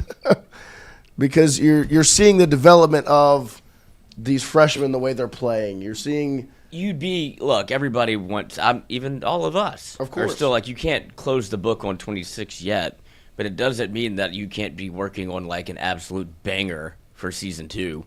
Like, this show is good. Maybe it's not the best, but what I have lined up for next year, like the next season I'm about to write, I have a lot of very good pieces in where I want to put everybody in this chapter because Right. you're seeing some character development happening right in front of your eyes. Yeah. And you get a starter return. I mean, getting Stephen Milam to come back, and like I said, I think he will. It literally makes everything else fall in line. Like it's. And he's going to pitch. You got your quarterback, everything else kind of falls. Like it's Jordan Seaton. Like Jordan Seaton comes to LSU. Now the rest of your offensive line kind of shakes out, and you feel really confident in it, right? You get a point guard, then it's like okay, well now I can start everything else building. kind of falls in line. You get Stephen Milam back for 2027, and it just starts. The puzzle becomes easier to put together. Makes your job so much easier. So much easier. Because then it goes, well, now You going to play catcher? He'd be good. he'd be great at everything. But then, like, now you can watch him and Rucker develop a The only rapport. person that doesn't like this is Wyatt. No, I would be so ecstatic if Stephen Milam came back. Why would you say that? Yeah, I thought you don't like him. I wouldn't say I don't like him. I like Stephen Milam. Yeah. I think He's he's the better. best defensive shortstop in the history of LSU. My thing with Stephen Milam is, and maybe this is me You know putting you're talking to his mother. I know. His mother's very, very sweet. She was very excited about the 999. Shout out to what's her name, Miss Marcy, I think it Yes. is. Mama Milam. But like my thing with Stephen Milam, and maybe it's me. Maybe I'm the problem. I think so. Is that I have too high of expectations from him. Like he didn't hit great in SEC play last year, and then you see him go and be your best offensive player in the postseason, and then he started out kind of slow this year. Now he's turned it up. This is just what he does. No, Yeah. I know. I understand. He's turned it up towards the end of the season, but I wouldn't say it's like a frustration thing. It's just like I think he can be so good, and I just have high expectations for him. So when I see him have a game where he goes 0 for 4, 0 for 5, which, I mean, is pretty rare, realistically. Right, but it's baseball, too. I get a little, not frustrated, but it's like, oh, like he can You be want him so to. good. You want to be able to say that Stephen Milam is the best player on your team. Like, Of you course. want, you want him to play shortstop. Of And course. this is not. I mean, I'm sure he expects the same thing of course. himself. I know for a fact his dad does. Yeah, of because course. that's the most terrifying man I've ever met. Right. And I just He held is. it together during the conversation. Yeah. Also And a great guy. also, He's the I know best. why Stephen Milam is the way he is because he didn't have a Cool choice. as a cucumber. Yes. And one thing I will say also, will. I think the structure of this team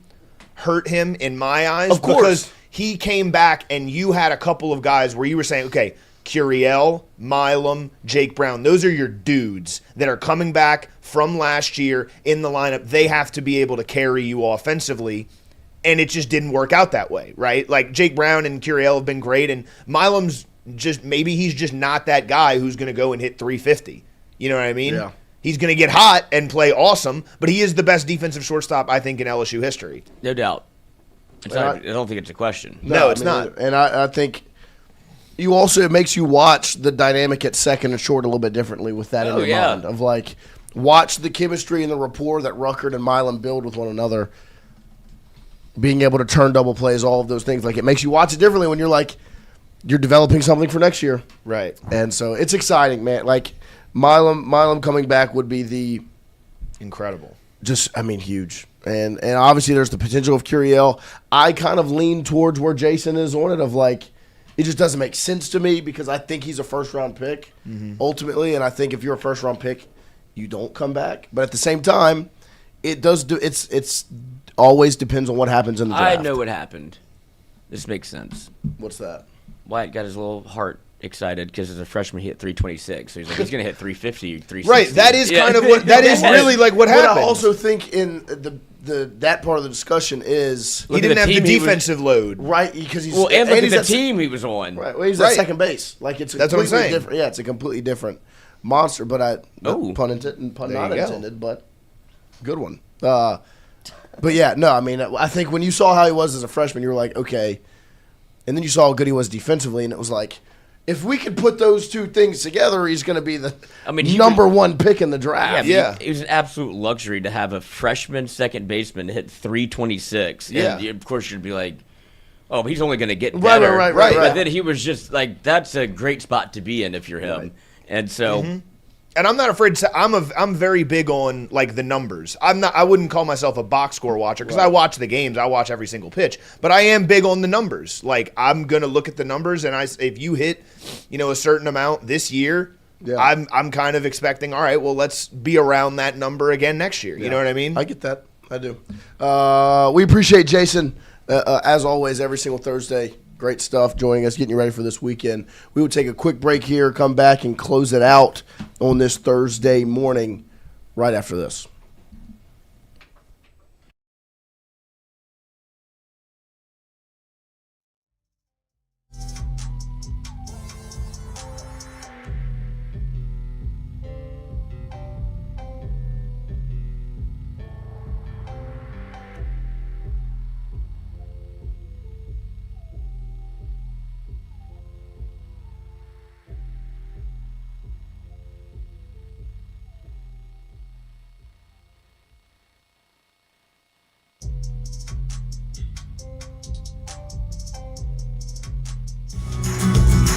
Wardos was created in honor of Alan Ward Granning III, fondly known by family and friends as Wardo. In 2019, the oldest brother of the tribe passed away unexpectedly. His remaining siblings and loved ones wanted to honor his memory in a special way.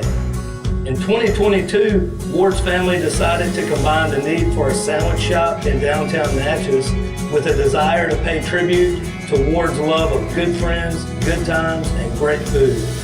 Through blood, sweat, tears, and countless hours of hard work, Wardo's was born.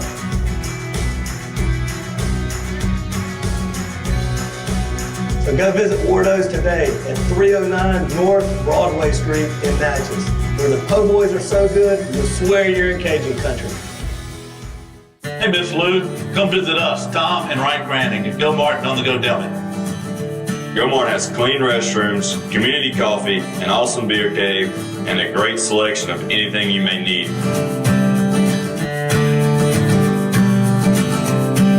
Located at the corner of Highland Boulevard and Highway 61 South in Natchez. Also stop by Wardo's Po' Boys at 309 North Broadway on the beautiful Natchez Bluff. Where everyone is family.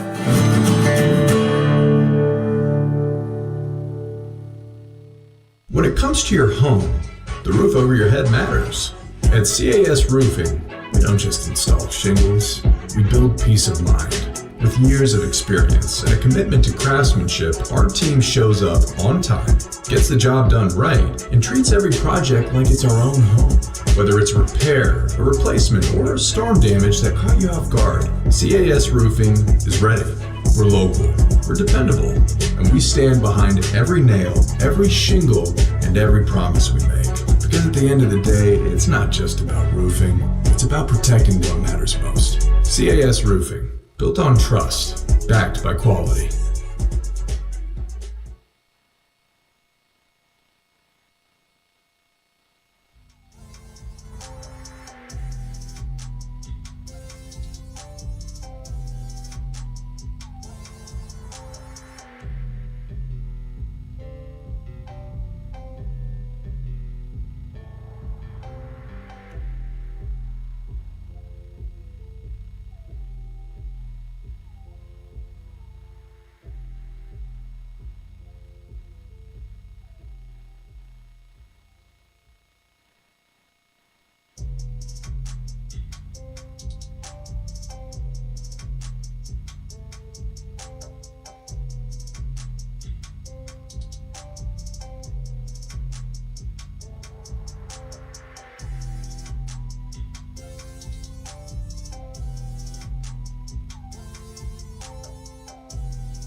Just kidding. Click the. All right, welcome in here as we close out hour number 2 on this Thursday morning. We appreciate all of you hanging out with us. Wyatt, you have Are we hot? No, we're cold. a proposition that you found on Twitter to throw at the chat to get You their should thoughts. hate Christian more. I do kind of like. I do realize that he says things and That I'm one just should like, make you mad. man, I don't like. I don't know why I hang out with him. Yeah. You know what I mean? Yeah, that happens to me a lot. But okay, this is What's wrong from. with that? See? I mean, I vividly remember when we first brought Wyatt in, and we had told him, like, we were talking to him. I think we were eating somewhere or something. It was just me, Lloyd, and Wyatt, and we were like, well, you know, like, if you want to stay in Baton Rouge, you can just crash at Christian's place, like sleep on his couch. And he was just like, no, I think me and Christian are like the Hanging perfect out a amount perfect of friends amount. right now. Yeah. I remember that. Yeah. We're as close as I think we need to be right now. Yeah. Jay. I don't want to get any closer to Yeah, him. nobody. All our roommates rope That's the you most. in. Yeah, the most polite way to say I'll never fucking stay with him if I have the choice. Right. And then that now just you all look. changed. Now you love each other. Busty is really the reason I stay there. It- That's well, really and- it. Huh? What's his name? Brady. Spanky Watson. Spanky. What's wrong with him? He's just like our little critter. There's a lot wrong with him, but we love him anyway. We do. Okay, but the question on proposition. Twitter from Mr. Beast. Everyone on Earth takes a private vote by pressing a red or blue button. If more than 50% of people press the blue button, everyone survives, so nothing happens. If less than 50% of people press the blue button, only people who pressed the red button survive. So I'll say that again. If less than 50% of people press the blue button, then everyone who pressed blue will die. Right. Which button would you press? Now I'm not gonna say. I want to hear what everyone says because this is an IQ test. Yeah. For everyone in the chat. Yeah. If you say the wrong thing, I'm gonna start roasting you. So read it aloud one more time just to make sure Okay. everybody has a full understanding. I've got it pulled up also. Yeah, pull it up perfect. on the thing. Perfect. On the thing. Well, pull it up on the thing. Pull it up Yeah, on computer. Then make it snappy. computer. Pull it up on the thing. Computer, Mr. Beast on the screen, please. Computer, bounce on it.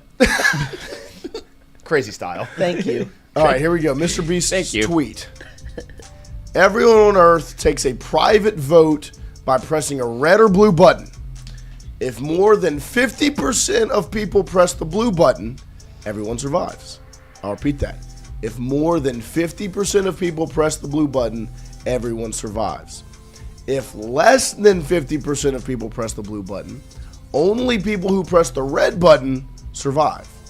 Which button would you press? So, it's a very important question here. And as you can see right now on the vote, 56% of people press the blue, so everyone does survive. By a scant 6%. But all of the 44% in the red, regardless of what the blue does, Right. still survive. Andrew Still survive. Messina with maybe the wrongest answer of all. We all gonna die eventually. I'm not playing. You are right, but like, way to break down the system, Andrew Yeah. Messina. We're trying to have fun here.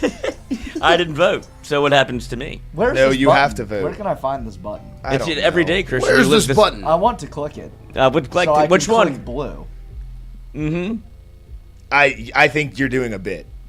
He I really don't- did say blue, and I don't think he understood what he was saying. No, like he I got think- confused. No, I know you click the red button, you're fine, but like just because Wyatt wants me to click the red Right. button, I'm not fucking doing it. Right, but also, Clicking the blue button. I think there is a part of society that says we're all in this together. If we all press blue, we also all survive because it would be 100%. Because you I would get be, that. you would be betting on camaraderie. Right. But you're also betting on people not being selfish. Right. Because being selfish would be you look at him and you go, well, red saves me regardless. And so I genuinely don't understand how you could read that and not just press red. Because Yes.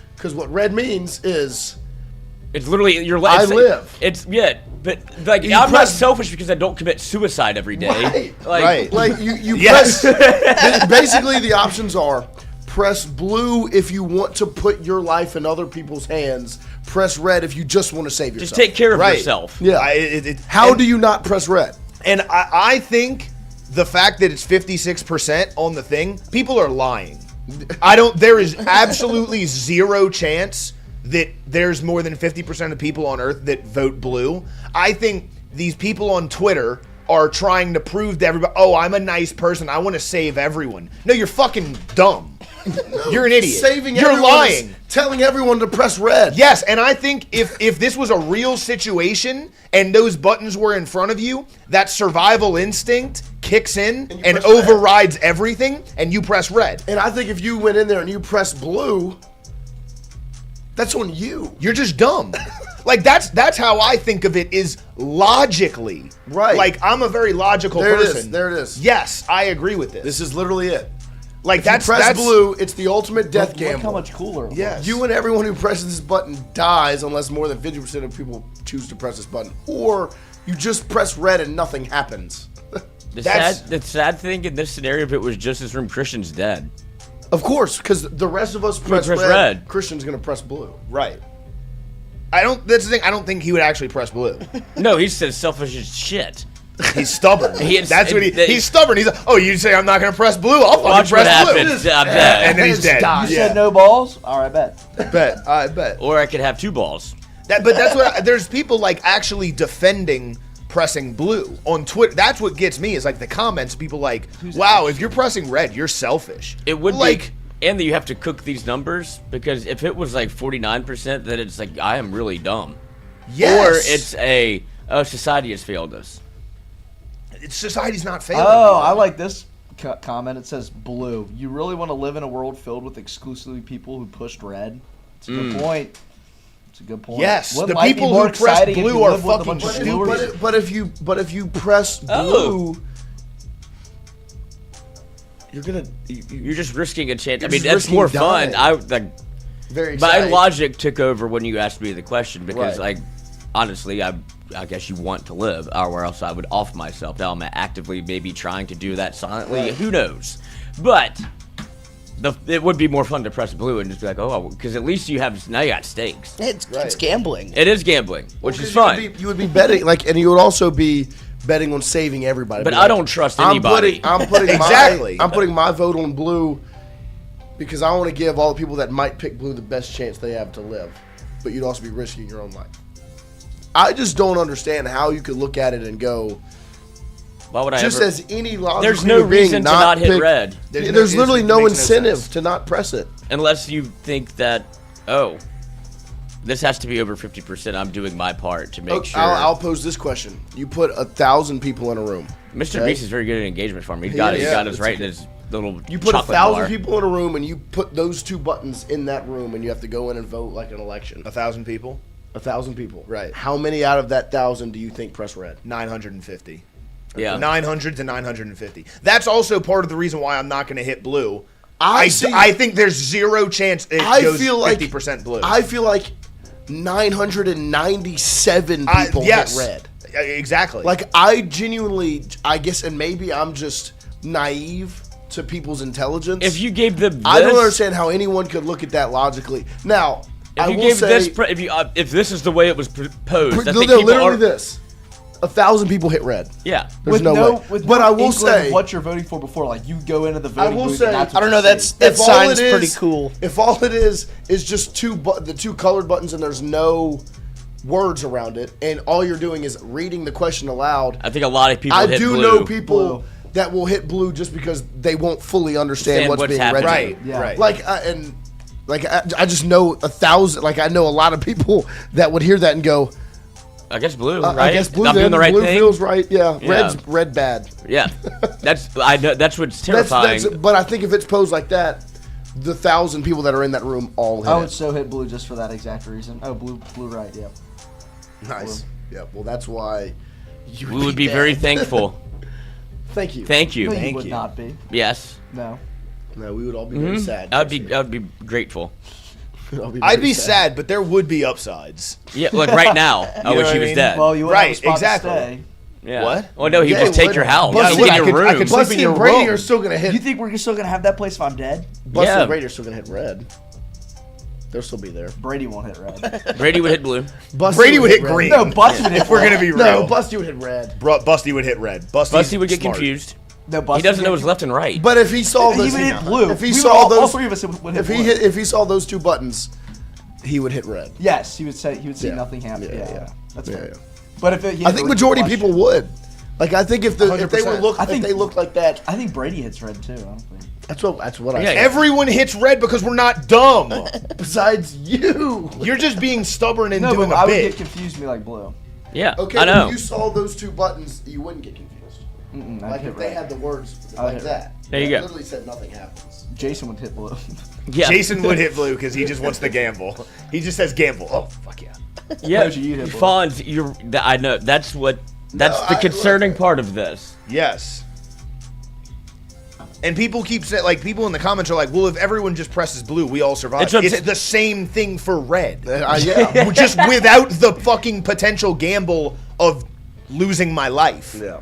No, I genuinely, and I like I said, maybe I'm just naive. I think if the buttons look like that, like it's legit written out underneath the button. Like, forget about the lights and the ultimate death gamble, but if it was just written like that, and under red it said literally nothing happens, But I do know there are people that will look at that and go, well, that's not, like the ultimate pessimist will look at nothing happens and be like, too good to be true. Which is, yeah. Which, or maybe. But see, like that, I would almost classify you in that category. If you would look at the red that says nothing happens and go, yeah, there's I no don't think I believe you. incentive for, like, that's where this thing ultimately fails in terms of scratching an itch. There's not really enough stakes for, like, there's nothing that can get, there's nothing to get got with. Right. I would like for, like, what do you mean nothing happens? Yes, that's the. What do you mean? See, that would be like that would be what I think you would do the second you look at it. You'd be like, right, nothing happens because of all of this text. It Of tells me that course. there's something going, like this maybe, like it's very much spelled out what happens. Right. This is one- also very much spelled out what happens, but what's the catch? Could also be kind of vague, Yeah, it's also very smart, but it's also but very dangerous. Yeah. It's not. What even- if you? That's a good question. How would you rephrase this if it was LSU terms? Okay. Like Content machine. nothing Over here. Yeah, happens. computer. But Okay. This is what it would be. 50% of people click blue. You get This is what. X amount of national championships. In This is football. what it'll be. This is what. This is. I'll make. This the is LSU that buttons fucking right guy now. that keeps sacrificing teams. It's This is what it would Screw be. that guy. Right? I hate that guy. So the red button. The red button is. Nothing happens, and LSU is exactly where it is right now, football-wise. Yes. Lane Kiffin's your coach, the whole thing. The blue button is Nussmeier never gets injured. LSU goes on a run and wins the 2025 national championship. Or if enough people click the other button, LSU baseball's gone forever. That's what he did. But Brian Kelly gets an extension after for another 10 years on top of his contract. I'd pick blue. So you win a national championship, that's- but you get 10 more years added on of Brian Kelly's contract because you've won a national championship. Well, That's not the equivalent. That's not the equivalent. that is not the equivalent. I'm not but I would. trying to- Yeah, I I'm don't not think he's make trying it to. equivalent. I I'm would just pick. trying to pose I two feel like you have questions. to sacrifice a sport. We have to have some.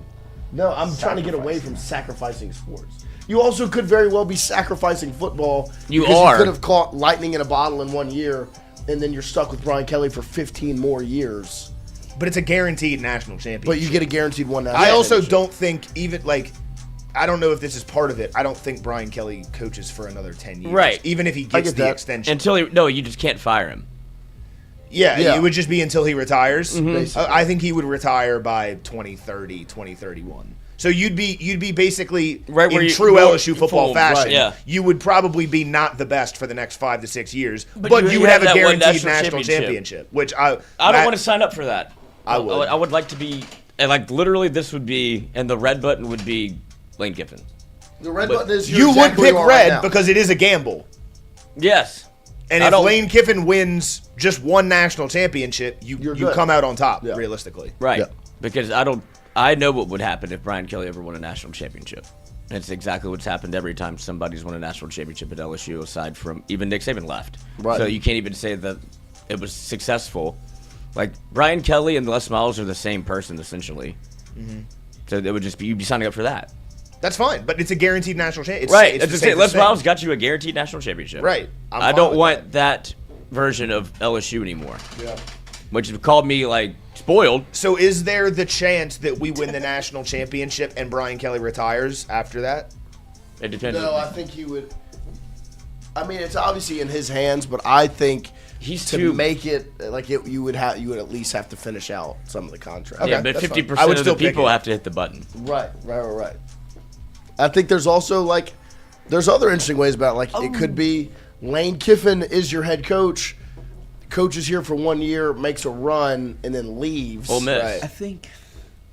I don't think people click the blue button in this scenario because I think people would read Brian Kelly and be like, "Oh fuck no, give me." Right. I actually do agree with that. I think the majority of people would push. You could put national red. championship and Brian Kelly, those words next to each other. I think Brian Kelly stands out 9 times out of 10. Do I get to go back retroactively and relive out that season, or is it just like? Oh, it just happened. You don't know. No, yeah, you you look would. out. Okay, because I was Yeah. that changes it. If course. it's if I don't get to. No. It would make it that much better for me knowing that we went to Clemson and all those things. Right. And getting to watch it firsthand. But What? because I know it's not an equivalent to that button. I Right. think it's an interesting because it's the is. big what if of the last 365 days is Well, if Nussmeier doesn't get hurt, you probably play better. You maybe win a national championship. Brian Kelly definitely doesn't get fired. Lane Kiffin ends up at Florida. Right. Yeah. And so you got worse. Right. Like, that's the danger of, but you got a national championship out of it. You know what I mean? Like, you got a ring, but the future might not look that bright. Yeah. I don't want that. I'd pick blue. You take the natty. I'm taking the guaranteed national championship. I also think if you Lane win a Kiffin national, clipped that. like, I know there's a lot of hatred around Brian Kelly, and it deserves to be there. But if you win a national championship this past year, a lot of that goes away. Of course, I agree. I don't even you. I don't think hate Brian Kelly as much if you win a national championship this past season. If he capitalizes, I think that's pretty. I think that's. I mean, my love for LSU outweighs my hate for Brian Kelly. That's what I'm saying. But the next however long he is, I would be pissed. It's like, he won that fucking national championship. That's how I would look at that national championship. Of course, no, I get it. I understand that. And part of it is I would rather win a national championship with Lane Kiffin than win one with Brian Kelly. Absolutely. But the Lane Kiffin one's not like there's no guarantee he wins a national championship. I've had more fun this year, and the season hasn't even started, than I'd had at any point in the Brian Kelly tenure. Right. That's fair. Well, except for the Jane Daniels year. That's what I was. What is any desk doing? Get out of here. No. Why? How? Don't hack me. I would say that the stretch of Florida, Ole Miss, Alabama in year one of Kelly was the best. Probably my peak of the Kelly era. Like, that 3-game stretch was absolutely electric. You Are we good over there? What are you doing? You're scaring me. In task. That was the peak. That was the peak of Intact. that. I Like, think I agree with that. Yeah. because it was fun, and like there was excitement. You didn't know all that much yet, and like you were winning games. It was a fun. There's an app on this computer which Uh-huh. I'm supposed to have. It's called AnyDesk. Uh-huh.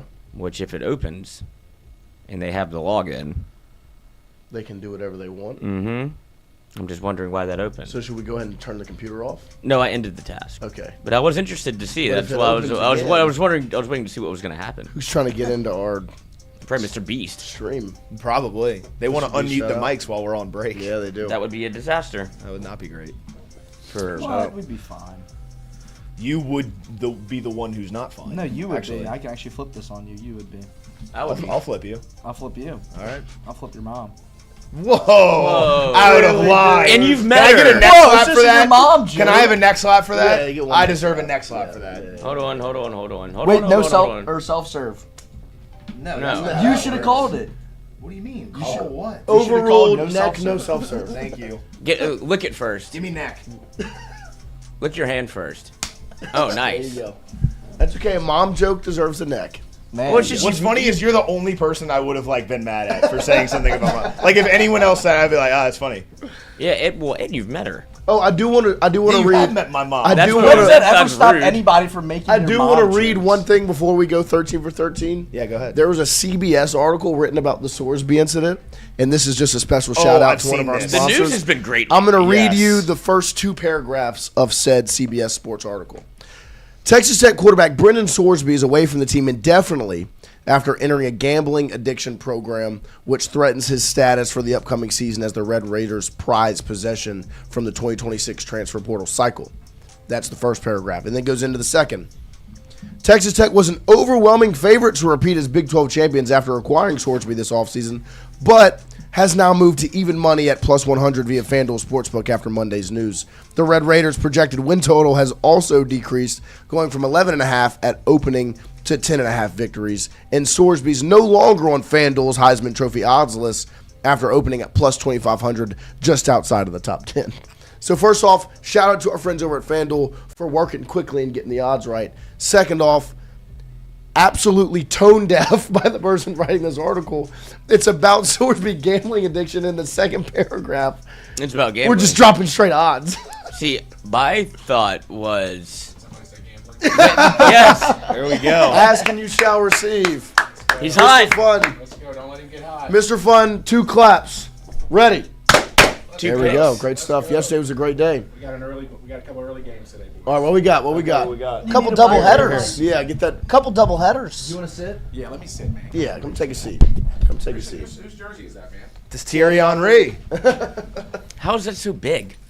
Luke, it was Luke's. Oh. Came an extra. What's up, bud? What's up? How we doing, sir? Oh, boys, it's... How are you, my man? Good. How are Socks. you? Yeah, go You know about the Sox. Cubbies yesterday or what? He is. He hates the Cubbies. I'm trying not to hit you here with this thing. You're so. good, man. Yeah, I did. Oh, I guess that's why I said F. Poggi. He'll be fine. He'll be okay. All right. Yeah, that is why you said that. I'm a Cubs fan. Mr. Fun's Certainly picks of the yesterday. day. Yesterday, 2 for 2 on the Cubbies and the Magic. Plus Paid for my 7.5. dinner. The Magic was a sweater. Yeah, Oh, it was a sweat, wasn't Ooh. it? Entertaining. And, man, I even went in and I doubled down a little bit and got him at live plus 15.5. I love that. Really? And so, man, it was a nice little night. I'll tell you, though, the Lakers screwed me on then I chased. I tried to live bet the Lakers as well. I I don't know what happened. I did. They lost. What was the score? 99, 93. Yeah. Oh, They I got got it down to 3.5. 3 in the fourth. They got it down to 3. I live bet them and the over, and it just didn't go my way last night. They made a run, and I thought LeBron was going to do the LeBron thing. He started to kind of take over. I was like, this is when it happens. I'm worried about him now because what is that? That's 3-2. 3-2, and they're going back to Houston. Wait, Houston is the Lakers are up 3-2.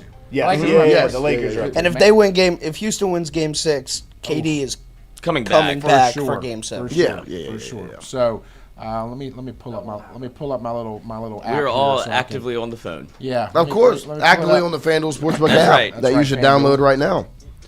Let's see what I got today, boys. So I did a little research this morning. By the way, shout out to our buddy from Bama. What's his name? Hunter Hall. Hunter Hall. He was looking for me. I'll bet it. Ready? Don't say that. All right. I don't love the play. Okay, let me start by that. Yesterday, I loved the plays. It's an early game. I like the play. So if I love a play, my max play is $300 to $500. Okay. Unit. If I love a play, that's that. If I like a play, I'm a $100 guy. Okay. And then I'll mix in some parlays with it. But I like the Braves in the early game to start today. Minus 130, I think, is the money line on that. Got it minus 122 Okay, all right. on good. FanDuel. Good. That game is at 11:16 a.m. Against Central Time. Fromber. Yes. Fromber's a stud now. That's all right. That's all right. Also, yesterday. I trust. Let's talk about yesterday, too, not only with our picks here, but Mr. Fun hit the parlay with the Arsenal tie. Yes. The under 10.5. Yes. Now, I took the the Arsenal corners. under because of you guys. I want you to know Yeah. that. So then I had a little mix in a little because of Jonathan, my brother, a 1-to-1 correct score too. Mm-hmm. So I crushed yesterday. I crushed Yes, it was a the good day. Arsenal game yesterday. So Because the tie pays out phenomenal. If you exacto the tie, I don't even Yeah. know what that. the Is that tie a new vest you're wearing? Yeah, is. made of There you money. go. It's Louis Vuitton. Oh my gosh. But yes, I will say that I like Atlanta, and then I'm going to parlay Atlanta with Skeens today Oh, yeah. too. So I mean, Okay. problem with Skeens is he's 260 minus 250 minus 260. and Yeah. it's hard to drop 260 to win $100, right? So I'll parlay that one, and then I also like Kansas City today, the Royals +1 plus money. So What if we so- throw in Kevin so- Gosman tonight as well? LSU, with it. LSU. I'm okay. We need to come up with like a group parlay, right? Like what do Yeah. y'all call it? A Tingle and Co parlay. Everyone has a leg. All right. All right. already have which one do three. you want for? So I'm taking the Braves. So you have Braves. I'm taking the Braves. I'm going to put my play in here. Let's get this Okay. one in here. And so Lloyd went. You want Gosman? Mm-hmm. And Alright, the who do they play? So the Braves. The Blue Jays versus the Twins tonight. So Okay, so we're Braves. Braves, Blue Jays. I'll go Skeens and the Pirates. Okay. So we have Braves, Pirates, Blue Jays, and then Poggi, Wyatt, Chrissy. Well, I don't think. You could take an NBA game. You can still he can still say what he Okay, what alright. he would bet. I'm on an 18+ betting app anyway. It's okay, but he can still say it. That is not- Okay, You're all just right. not allowed to Say bet. things. You're just not You're allowed not allowed to to bet. You can say it. You Yeah, just same don't for just me. don't do it. Shush! Just say your pick. You got Okay. the Nuggets. We're You taking have Nuggets. The spread. You think the Nuggets win Yeah. up straight up? Go money line. Money line Okay. Nuggets. So Nuggets money line. All So right. the Nuggets face off against the Timberwolves in Minnesota tonight. Minnesota. It's win or go home, right? Minnesota. It's 3-2. 3-2 Minnesota. So that is Nuggets minus 255 over the. So I got plus 520 right now on this bet. Me too. I've got plus 531. Okay, all right. Okay, so we've got two more. So right now, just to confirm, we've got Atlanta Braves money line, Yep. Toronto Blue Jays money line, Yep. Pittsburgh Pirates and Skeens money line, Yep. and the Den Nuggets Money money line. line. Also Yep. got a little all-purpose 20% in here too. I bet you do. Get ready, boys. This one could be big. All right, my man. Well, I'm torn because doubleheaders are scary. The Giants look really good, but doubleheaders are scary because usually, this is a tip that I've learned in doubleheaders, whoever loses the first game wins the second one. Okay. That's what I've learned. So I'm going to stay away, I think. I like the Hawks. I like the Hawks Okay. tonight. Atlanta Hawks. The Plus money line or the? Plus points. I think they win the basketball game. So you're going money line. I'm taking the Well, I hope points. they win the basketball game and not the baseball game. Yeah. But actually, it could be a great Atlanta day. So Atlanta Knicks Hawks and Atlanta Braves. Knicks at Hawks. Hawks money line is plus 128 to get the win there. That brings the parlay to plus 1,321. With my 20% boost, plus 1,600. There you for go. Mr. Fun. Wow. All right, So- so I'm sprinkling $50 on it, boys. What is that? What is that? $50 you? pays me $843. That would be awesome. Go for it, boys. Let's do it. Well, wait, I haven't done my leg yet. Yep. Oh shit! Crap! I got to do another one now. Hold on. There you go. Hold on, There you we're go. going- I'm That's sorry. okay. I'm sorry. Let me add this back in here. So We're good. we You got should two of be them able now. to go back and add to I- your You leg. should. Let me I tell don't you know this. why they wouldn't let you. You should, but let me make sure I got everybody. I'm sorry, boy. It's so okay. disappointing. So 1, 2, 3, 4. So who am I missing here? Wyatt. No. Christian. It's 5. I got Christian. I got Pirates, Braves, Blue Jays, Nuggets, Hawks. Nuggets. There it is. Nuggets, Okay. yeah. All right. Here we go. Who we got? Who we got? Wyatt's. I am going to double up on the Pirates game, and I Okay. am going to go a first inning Nerfy. What is that? What the hell? No is that? No run, run no first run inning. first inning. Okay. I like Okay, that. so- Skeens go on the to- bump. where do So I- what you're gonna look for is it should be all the way at the bottom of same game parlay. Okay. Inning correct scores for first. You're gonna Got go it. tie 0-0. Okay. So mine only lets me do under or over. So I'm going under 0.5. Yes. yes. That would So be I'm 0. going tie 0-0. Oh. That brings the parlay. I'm at plus 1900. I'm at plus 2,300. How are you at? Oh, I didn't go. I went Hawks plus 2.5. Not Yeah, the that money you line. sure did. All right. There you go. Carl Dunn, $2 super chat, 2 claps. Ready. Meow meow. Jason giving Ott a run for his money. Oh, super odd. No, Ott's been doing this a lot longer than me. Oh, if we do this ever again, the highest super chat gets a leg. That we could do, yeah. Because I do I like like the that. idea of them paying us for a pick from Jason, which Of in turn course. also pays us. Yeah. Right. Yes. It's And a great pays them. system. Yeah. Logic. Press the Now- red button. Yes. Now let's just be honest, guys. It's been a good little run here the last week. This thing's due to turn. And I do think it is today. The Tingle & Co. bet has the Tingle & Co. parlay has been placed. Yes. Love that. Because I would even because your theory of I love a play versus I like a play. Yes. You like a play today. You have to play because you're Mr. Fun. Also, you have some room to play with. That's right. So I think this is a maybe don't like it ish, but since I hit whatever you hit yesterday, you're like, oh, I'll just throw some money down. So the problem for me, Lloyd, is And you're hot. I bet every day, right? Right, And of course. I wish I could. I wish I would just say, take a couple days off here and there. But I like the action. Sounds like Well, something and you're, a ga- it's gambling making addict you would say. money. Of course. Yeah, and so yesterday I won quite a little haul, and so I'm playing with their money. Is the way I look at Exactly. it, right? You got And house so money. I will say that I should probably cash some out and go put it aside for football season and things like that. But it's just not. It's not the happening. way it happens. It's not the way. Or No. you could continue this. You could just stay Yeah. hot. That's it. Let's stay hot. Let's stay hot. Just like the baseball team's going hot this week. That's right. 9 You're in a dogs, rhythm 9 right now. wins. Keep putting up shots Also, while you're hot. the Brendan Sorsby thing. I'll ask you this: you're a gambler, not as degenerate as Sorsby, who obviously is seeking medical help for his problem. Do you think there's any world in which he knew that would happen, and he took the under on both of those things before they changed? Like on the win on total Texas changed Tech? from 11.5 to 10.5 after his news got announced. And what else happened? Oh wow, that's true. They went from like minus 200 to like plus 100 to win the Big 12.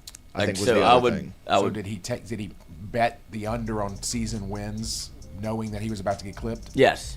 Yes. Yeah, I think so 100%. too. Yeah, it's like, well, But I am that good to where, like, well, one last bet is Texas Tech is fucked. I might as well take the other side of it. That's just what a gambler would think. He'll never play college football again. I don't think so. No, I think, yeah. Will he I ever said play the other pro day. football? Yeah, probably. I said the other day. I think UFL he'll only would get love this. suspended Yes. for half the season. I now think I don't think there's any way he gets his eligibility. I'll say this, as a gambler and someone who has identified that it can be a problem at times, right? I'd hate it for the kid because he clearly has. Listen, gambling's a disease, right? And I don't take it lightly. It's just like being it's just like being fat sometimes. A lot of people. It's just like if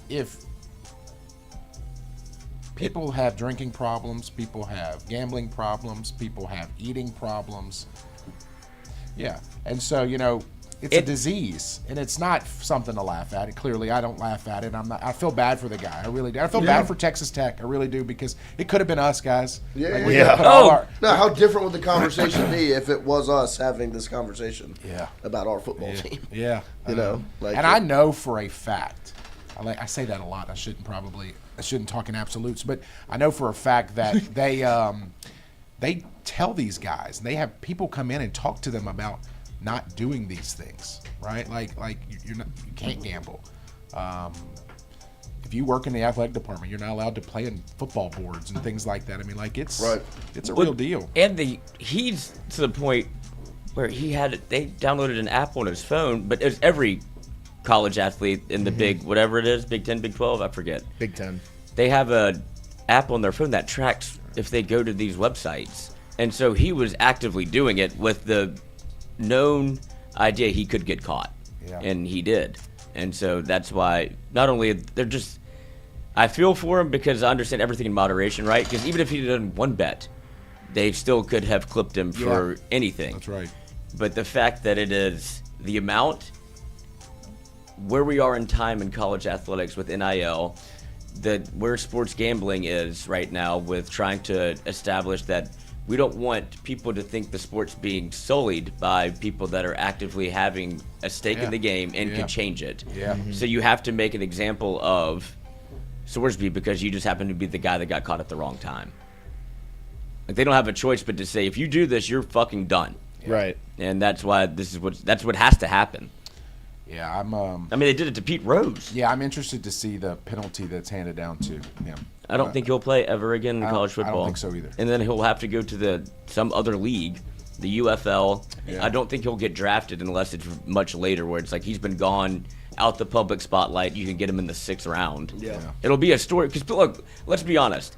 People have done much worse things and still gone in the 1st round. Yes. Like, that's where the NFL becomes an interesting case, because I think that's the sport more so policing itself, as opposed to the judicial system is over here, the NFL system is over here. This blurs the lines, and if it's the NFL, you can't take them because we don't want people like that involved in our sport. If you go drive 150 miles an hour and hit somebody with your car, but you get off on parole, you can play. Right. If you're good.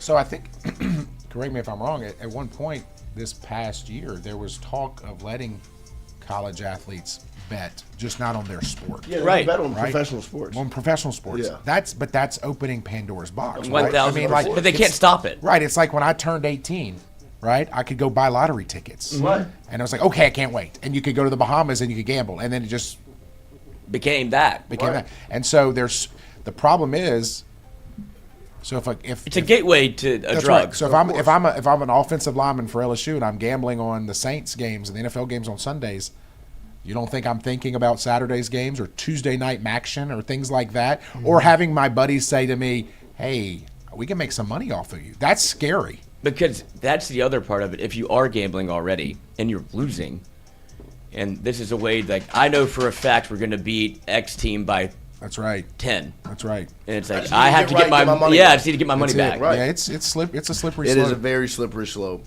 That's the biggest danger of it all. Is that it creates so much opportunity for the temptation of the worst aspects of it. Like it creates an opportunity, like Lloyd just beautifully painted, of like, well, I've been betting on the things I'm allowed to bet on, but I've put myself in a hole. Let me just do the wrong thing one time to get back right, and then I'll be back over here until it happens again and again. Then you go, well, I have a pretty good feel for how good my team is, and Or I keep sucking at these other picks, but I can always fix it. right. And then it becomes, well, how much can you fix it? Yeah. And you think, oh, actually took us to lose. Oh, sorry, Ole. Well, then it comes to who do you tell about it, Ole, and who do you get involved with, and how far does this snowball go? Of like, Well, and if you might not even have to tell anybody because you start showing up like Mr. Fun and Vinny Prada. Right. It's like, well, what are you doing? Right. Like, well, but that's changed too though with the NIL side of things, right? I mean, you got players driving Cybertrucks and these things, and it's like, I remember that was one of the funniest things was recently being around the basketball team a little bit and seeing what they're driving, and I'm like, boy, this has changed so much in the last 5 to 7 years, right? And it's like, God, these guys. And the funny thing is I'm sitting here thinking like, yeah, I'll buy you lunch or whatever. You got more money than me. Uh-huh. Yeah, why don't you buy me lunch, right? like I'm sitting here like, come on. Hey, there's some people that know how much you make. That's and right. It's like, well, you got to come. Let's be real about this. Right. Yeah. But it is a slippery With slope. no I mean, dependence. Like, yes. Terry Rozier probably thought he was just playing poker. He was just playing poker at first, and then he got that mixed story up went with away the- too. Then he got mixed up with the mafia. And that just went away, and he played still. No, does not play. No, he does not play. No, he got taken off that team. Where's Chauncey Billups? Not coaching. That's why Tiago Splitter was there. I saw that. Good for him. Because he got taken out of the building. That's like Molly's game, right? Like it was. Yes, it was exactly Yeah. like Molly's game. Yeah, so like they had the glasses and everything too. Yeah, Crazy. Yeah, that's. What is Molly? Is this gambling movie? Amazing movie. It's a fantastic Actually, movie. the best intro to a movie. Oh, I know why you ever. like it. Molly's game is great. And watch the intro to Molly's game, and you'll agree with my statement. It's the best. Is it a good movie though? Yes, it is a great movie. It's Jeremy Lamb's. That's right, Jeremy Lamb. That's who it was. It's his sister, right? I think so. Jeremy Lamb was an NFL player. NBA. Was he an NBA player? Yeah, Jeremy Lamb. yeah. From No. UConn. No. So This somebody else. This is somebody else. I'm sorry. Okay, Wrong that's name. fine. Anyway, it's Molly is his sister, who was an Olympic like speed skater or whatever, and she started a high end poker game in New York or LA, wherever it was, and it was fine. Everything was great, and she started to overextend herself a little bit, and so she would hire high-end girls to come in and deal and serve drinks. And one of the girls said, you need to start taking a rake. And she took a rake. And the second she took that rake, it became illegal, right?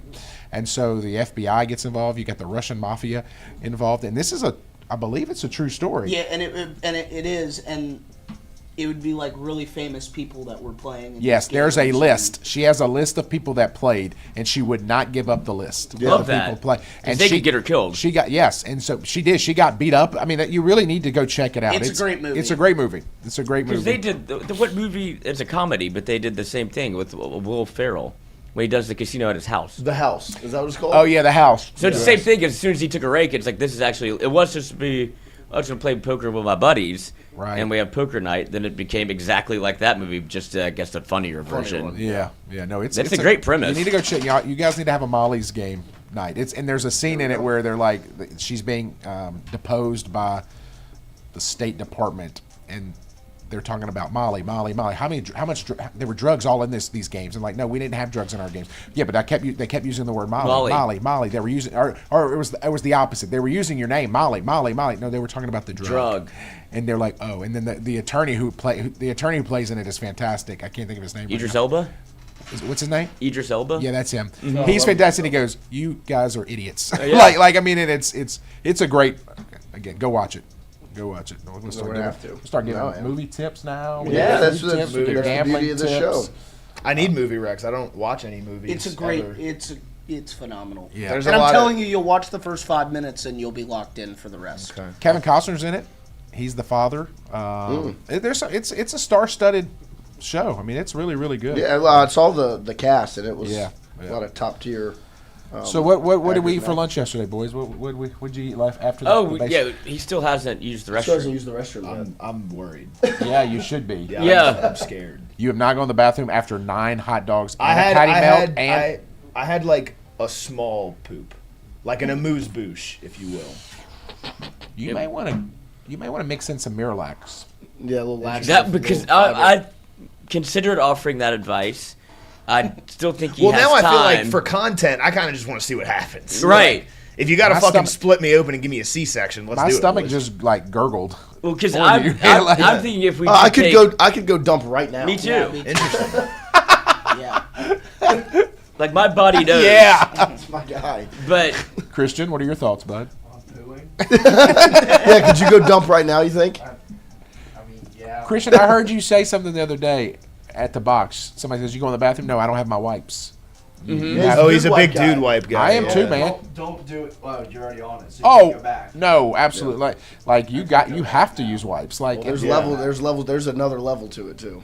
I can't go backwards. The bidet. I'm a bidet guy. Yeah. me too. Me too. It is fantastic. Well, you feel so Well, dirty when you don't use it. I was about to say it changes you for like what's the saying? I'm accustomed to a certain lifestyle. Yes. That the bidet is definitely my one. When first you're bid- like, I can't even use the restroom here. My first bidet experience was in Vegas at the. How much did you pay her? I was gonna say we're talking about it like it's a fucking. She told me she loved me. No, we were staying at the Bellagio. Charles and I, we were together. Our wives were with us, and we got these really nice suites. And I walked into the room, and the toilet seat was heated. And I'm like, oh, this is nice. And then I look over and I see the bidet, and I'm like, I've never tried it. Right? I'm like, I'm gonna give it a whirl. And man, it changed my life. Man, I was in Dubai one time, and their wash houses is what they call them, are a little different. Now, their public wash houses, which I'm not a public restroom kind of guy, they literally, you go to the bathroom and like, It's a hole. It's a hole, and then there's like this like pressure washer I've that seen you that. use. Yeah, it's like and I'm like, it's like a car wash. yes, and I'm like, okay, that's different than a Going bidet. home. Yeah. And so when you go overseas, it's a little different, boys. Well, see, we were driving to Omaha last year, stopped at a gas station in Kansas City. They Gas had a station bidet? bathroom. Every all single had- one of Every them. stall had heated seats and a bidet. a bathroom, A gas A gas station station. We were restaurant. shocked. It was unbelievable. What gas station? I don't know. Couldn't tell you. in Kansas City. That's where it was. I guess. I in mean, the it was middle of it was nowhere. in nowhere. Like it wasn't a big city. Wow. And we just That's stopped crazy. not with the expectation of that, but we were like, was a great Seeing restaurant. it was like, wasn't every one of them? Well, I was Because like- there would be a line if it was just one. I was just stopping to get You a. didn't like it, Christian? I was stopping just to get a snack, but then I saw that it was a bidet tool, and I was like, Well, no, I have to. "This is the only time I'm going to have this opportunity while we're on this trip. I need to maximize." Because you said that light, so I was like, all right. The wipe is to dry. No, So- it's a dab. Yeah, It's so a Just dab. dry yourself. Yeah. That's why I don't really want to use the bidet. I'm not very stubborn, but I'm stubborn about like I don't want to feel like I need something, and so I don't want to use a bidet and then feel like I can never go back. That's what would happen. That's I exactly know, what but I don't happened, want that because yeah, if you, what you I don't know can't hurt you. I poop in public once a day. Yep. Right? So, and my gym does not have a bidet, so I don't want to feel like I can't do that You poo anymore. at the gym? Every single day. Oh, he had an Really? experience. Well, not every single day. I had clearly. I pooped. It's just I'll wait to get to work or home. I can't get. I go home. I'm I'm fine. I'll go wherever. But what happens I is go wherever. I take my pre-workout in the car do it. beforehand, which is it's a shit ton of caffeine. And so my routine is I do that. I wait about 10 minutes in the car, and then it kind of hits me, and then I go take my pre-workout shit, and then I go work out. The other day, he did not check his. Well, there was surroundings. just a problem. There was an issue. So okay, I guess I'll fucking tell it. Might as So- well. We're here. We're all family. so- Nobody's listening. Yeah, right. It's just So us. I was at the gym. What was this? I think this was Monday. It was. Monday. I'd come back from the show. My routine, I always come back from the show. I go to my gym in Kenner. I live 20 minutes away from my gym that I go to. I go in the bathroom to take my pre-workout shit, and there's 3 stalls. There's always 3 stalls, okay? One of them is closed, locked, maintenance, right? No toilet paper in there, by the way. I checked at a certain point. Second stall no toilet paper at all. Again. Third stall, a little bit of toilet paper. Like, just... Maybe. He's gambling. Just enough to be like, I think I can get through this, right? I really wanted to leave and, like, go somewhere else, but the pre-workout had hit me. I've backed myself He doesn't have 20 minutes to make it home now. Exactly. Like, I've backed myself into a corner here, right? There's a little bit of toilet paper in this thing. So I dump out, right? And I'm trying to, like, I literally tried to, like... Ration it. No, I was going to say, like, in the act, like, keep my, like, cheeks from touching as much as possible. You know what I mean? Does that make sense? Make it the easiest cleanup as you can. Right. Well, no, but out. You know what I mean? Yes. And so I start rationing my toilet paper, and I realize towards the end, like, I'm not going to be as clean as I'd like to be. So I ration every square inch of that toilet paper. Do my whatever. I have to, like, there's no toilet paper left at this point, and I'm like, I'm not clean enough to work out. So I drove home. So you literally went to the gym to shit and you went home. Mm-hmm. Yes. And not even get to do it to completion. I told him, but my immediate thought was... Me and Lloyd had the same immediate thought when he started telling us the story. Like, you don't have like paper towels to wash your hands? He's like, I can't flush that. I go, it's not your bathroom. Yeah, well, that's a good point. And what's the alternative that happened was much worse, which is poo butt on the way home. It wasn't poo butt. I wouldn't say poo butt. Well, you didn't even get to Swamp exercise. No, it wasn't. It was fine. Like, it was just like Enough I didn't to not get work to. out. You I didn't get to work get. out. I didn't. I have to say, I didn't get to get fully in there. You know what I mean? First off, I want to say this. I don't know if Christian's mad because I took his seat because he looks really disturbed. No, I think over he's there. talking about poo. Okay, because he really looks disturbed over there, and it's You don't funny. like a little bit of scat play? like talking. He's a germaphobe. He is. Okay, so it's not because I took your seat. Just don't interrupt me. Like, Christian, tell us about your favorite. No, I'm not gonna do that. Don't Not worry. a part of the Don't poo. don't worry. I thought maybe he was upset because I took his seat. No. He no. knows You could the absolutely order of have that. operations. He understands that. I But just- yeah, I drove home. It's odd to see him. His behavior is funny. So I went to the attorney's office yesterday that we tried to hook you up with. She wasn't there. I was ready to ask some questions of her. Oh. She wasn't there. So Oh, yeah. yeah. I got you. We're talking about like you hook me up with a job or something. Oh, Well, I'm not worried about that. That's news to me. Yeah, no, we're talking about the girl Yes. that we played the game with, and I didn't see her. I think there's a better chance of the girl than the job. Doing the job. I'll get you a job. Oh, no, you I got think nothing to you'll worry get it. I about. We think got you'll you a job, man. Don't worry. You're gonna. Yeah. Listen. Life is not about what you know; it's about who you know. There you go. This place right here has changed your lives, right? It has. And so you're all gonna have jobs. It's like when these football players come to LSU, right? You come to LSU, and then you know you're gonna be set up for life. Yeah, You're Mark gonna- Mansoor Delane. That's it. Your second round pick before you come to LSU. That's exactly right. And then And then whenever you come back, when you come back, you're gonna run something in Baton Rouge, in Yep. Louisiana You'll be one fine. day. Malachi well Dupree. taken care of. Malachi Dupree. Yeah, Restaurants. I mean, like, Restaurateur. I don't even know if he likes sushi, but guess what? Here's yeah, a great opportunity. Yeah. Yep. What about him says sushi? Nothing. Nothing. But this guy's running a sushi. Two of them. Shout Yep. out, Malachi. Shout out. An And LSU, until then- an LSU great, right? And I wouldn't even call him a great, but an LSU football player. That Yeah. Well, went he on got absolutely bent over by Les Miles Yes. because he was a Yeah, should've the never number came to one. He LSU. shouldn't have come to LSU. Yeah. As much as I hate to say it, shouldn't have come to LSU. Think about the players we got through that offense. That all should not have come to LSU. Should not have played here. Odell Beckham, Jarvis Landry, Malachi Dupree, all played for Les Miles. Trey Quinn, he Trey- was Trey- big at the time. I know. Yeah, I yeah. like Trey Quinn. Well, he should have. That's the Alabama game that made him ultimately leave. Right, he got the yips after that, I think. Well, no, and he also got people were going to kill him. Right, yeah. Like I think that was a very real possibility. Not me. Good. I wouldn't have stopped anyone. Not me, the guy sitting next to me who also might happen to be my father. You're right. He was. What did Oh, he you do? I brought- don't remember. Is that when he fumbled He the just punt or had a- something? Or no, just No, had it a bad was, day? a lot of third drops. down that would have converted, and LSU ultimately could have probably definitely won the football game. Instead, he dropped Yeah. it, and it's okay. You know, he still got to play in the league, so it's fine. Yeah. But at that point in time, you really couldn't beat Alabama, and you had a chance. Was that when we beat Ole Miss at night and he was like crowd Yes. surfing? That was 2014. Yeah. how much things can change Gosh, in a couple of So weeks? quickly. Speaking of changing our lives, until the jobs are all done, like Trey Quinn got a job. Yeah, there you go. It doesn't. All time heals all. Until then, look at what we put together, Mr. Fun's parlay. Let's go. Oh, beautiful. So 6-leg. This looks awesome. Plus. It does look This great. makes me want to do it more. Yeah. that's You have fantastic. a lot of close picks in there. I'm happy I threw in the Nuggets pick because that feels a little. The Nuggets is probably the safest of all, I think right? it's Nuggets is a very good pick. I like the under. I like the 0-0 tie after first inning. I'm surprised The you've Atlantic never Hawks.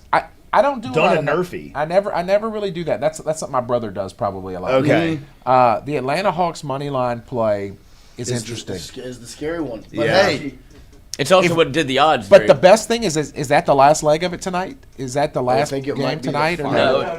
Nuggets. Nuggets play Nuggets Nuggets. cannot Nuggets. but matter. you feel confident. But you in feel the confident in the Nuggets. Nuggets, right? Because No, if they win that, the Nuggets better fucking win. yeah, Exactly. Yeah. we're gonna be having some Yeah, sweat especially tonight, the way boys. you're talking. It's over gonna be there. well, the crazy thing. Coach, I do not like your pick at all. I know, I can pick tell. too.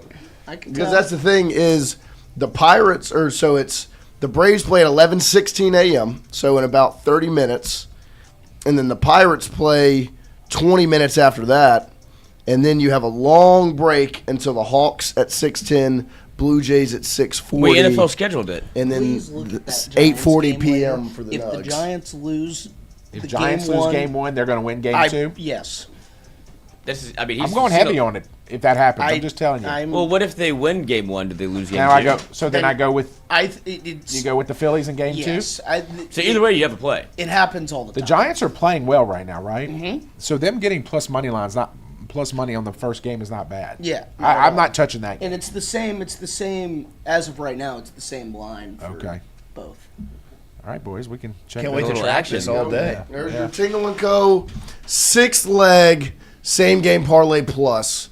As there's a parlay, same game parlay for the Pirates to win, plus the first inning be tied 0-0, and then you have Braves, Hawks, Blue Jays, Nuggets to get you through the remainder of your day. I heard it too. I think he is. Starting at 11:16 all the way till 8:40 p.m., you will be sweating bets. Mr. Fun, thank you, sir. You're welcome, boys. Yesterday's You're winners welcome. were excellent. You're welcome. You're A welcome. 6-leg same game parlay via Tingle & Co. Shout out to our friends over at FanDuel. There it is, plus 2,300. That's Chucky Sunshine. I can hear Sounds in here. I can hear his theme music. There you go. There Look it at is. that. What are you doing? Give my plays today. No, you weren't. You talking about shit. Oh no. Damn, I know. That was fucking what- disgusting. Say it. Wyatt still Shut has it- not that's used the how you- restroom. Shut it down. Shut Hey, it look. down. That's going too. Big winners yesterday. Huh? There you go. There you go. What's up? Oh, you smell. What's up? You smell so I'm not the one usually to say it, but I opened the door. We're just concerned about Wyatt's health. Yeah, I haven't gone to the bathroom still. Not my problem. I know. I think he's just trying to. I didn't say it was your problem. I was I hope just you just don't explode. updating. you. Right. It's true. What you could be? We've referenced Batman a lot. What if you're like the man in Batman that he puts the cell phone in his stomach? Oh, when I And you fucking start ringing. Yeah, that would be pretty bad. Did you get our mics and our stand? That's what I'm working on. Oh my god. Give me my money back. You know what that means? I've dealt with people like he drank it and then I gotta No. I haven't. I just had 2 jobs yesterday. Later. There he is. It Yeah, does he does smell unbelievable. And it just Is it? And it's not too much. No, it's good. You know, because some people put See, on- that might be that was Is you it might too have crossed much? the line there. I don't know. What? It's perfect for the distance I'm at. I think you're analyzing it a little bit too much now. Okay. What are you doing? Yeah. I don't know. I think it's crazy that I was the first one who brought it up. I'm clearly right about it, and I'm the only one that gets any flack. Well, that's course. good. He likes you the That's most. just the relationship. All right. I got a good mic stand. We appreciate you guys. Lloyd's got to head to Guitar Center. We'll be back tomorrow morning at 8 a.m.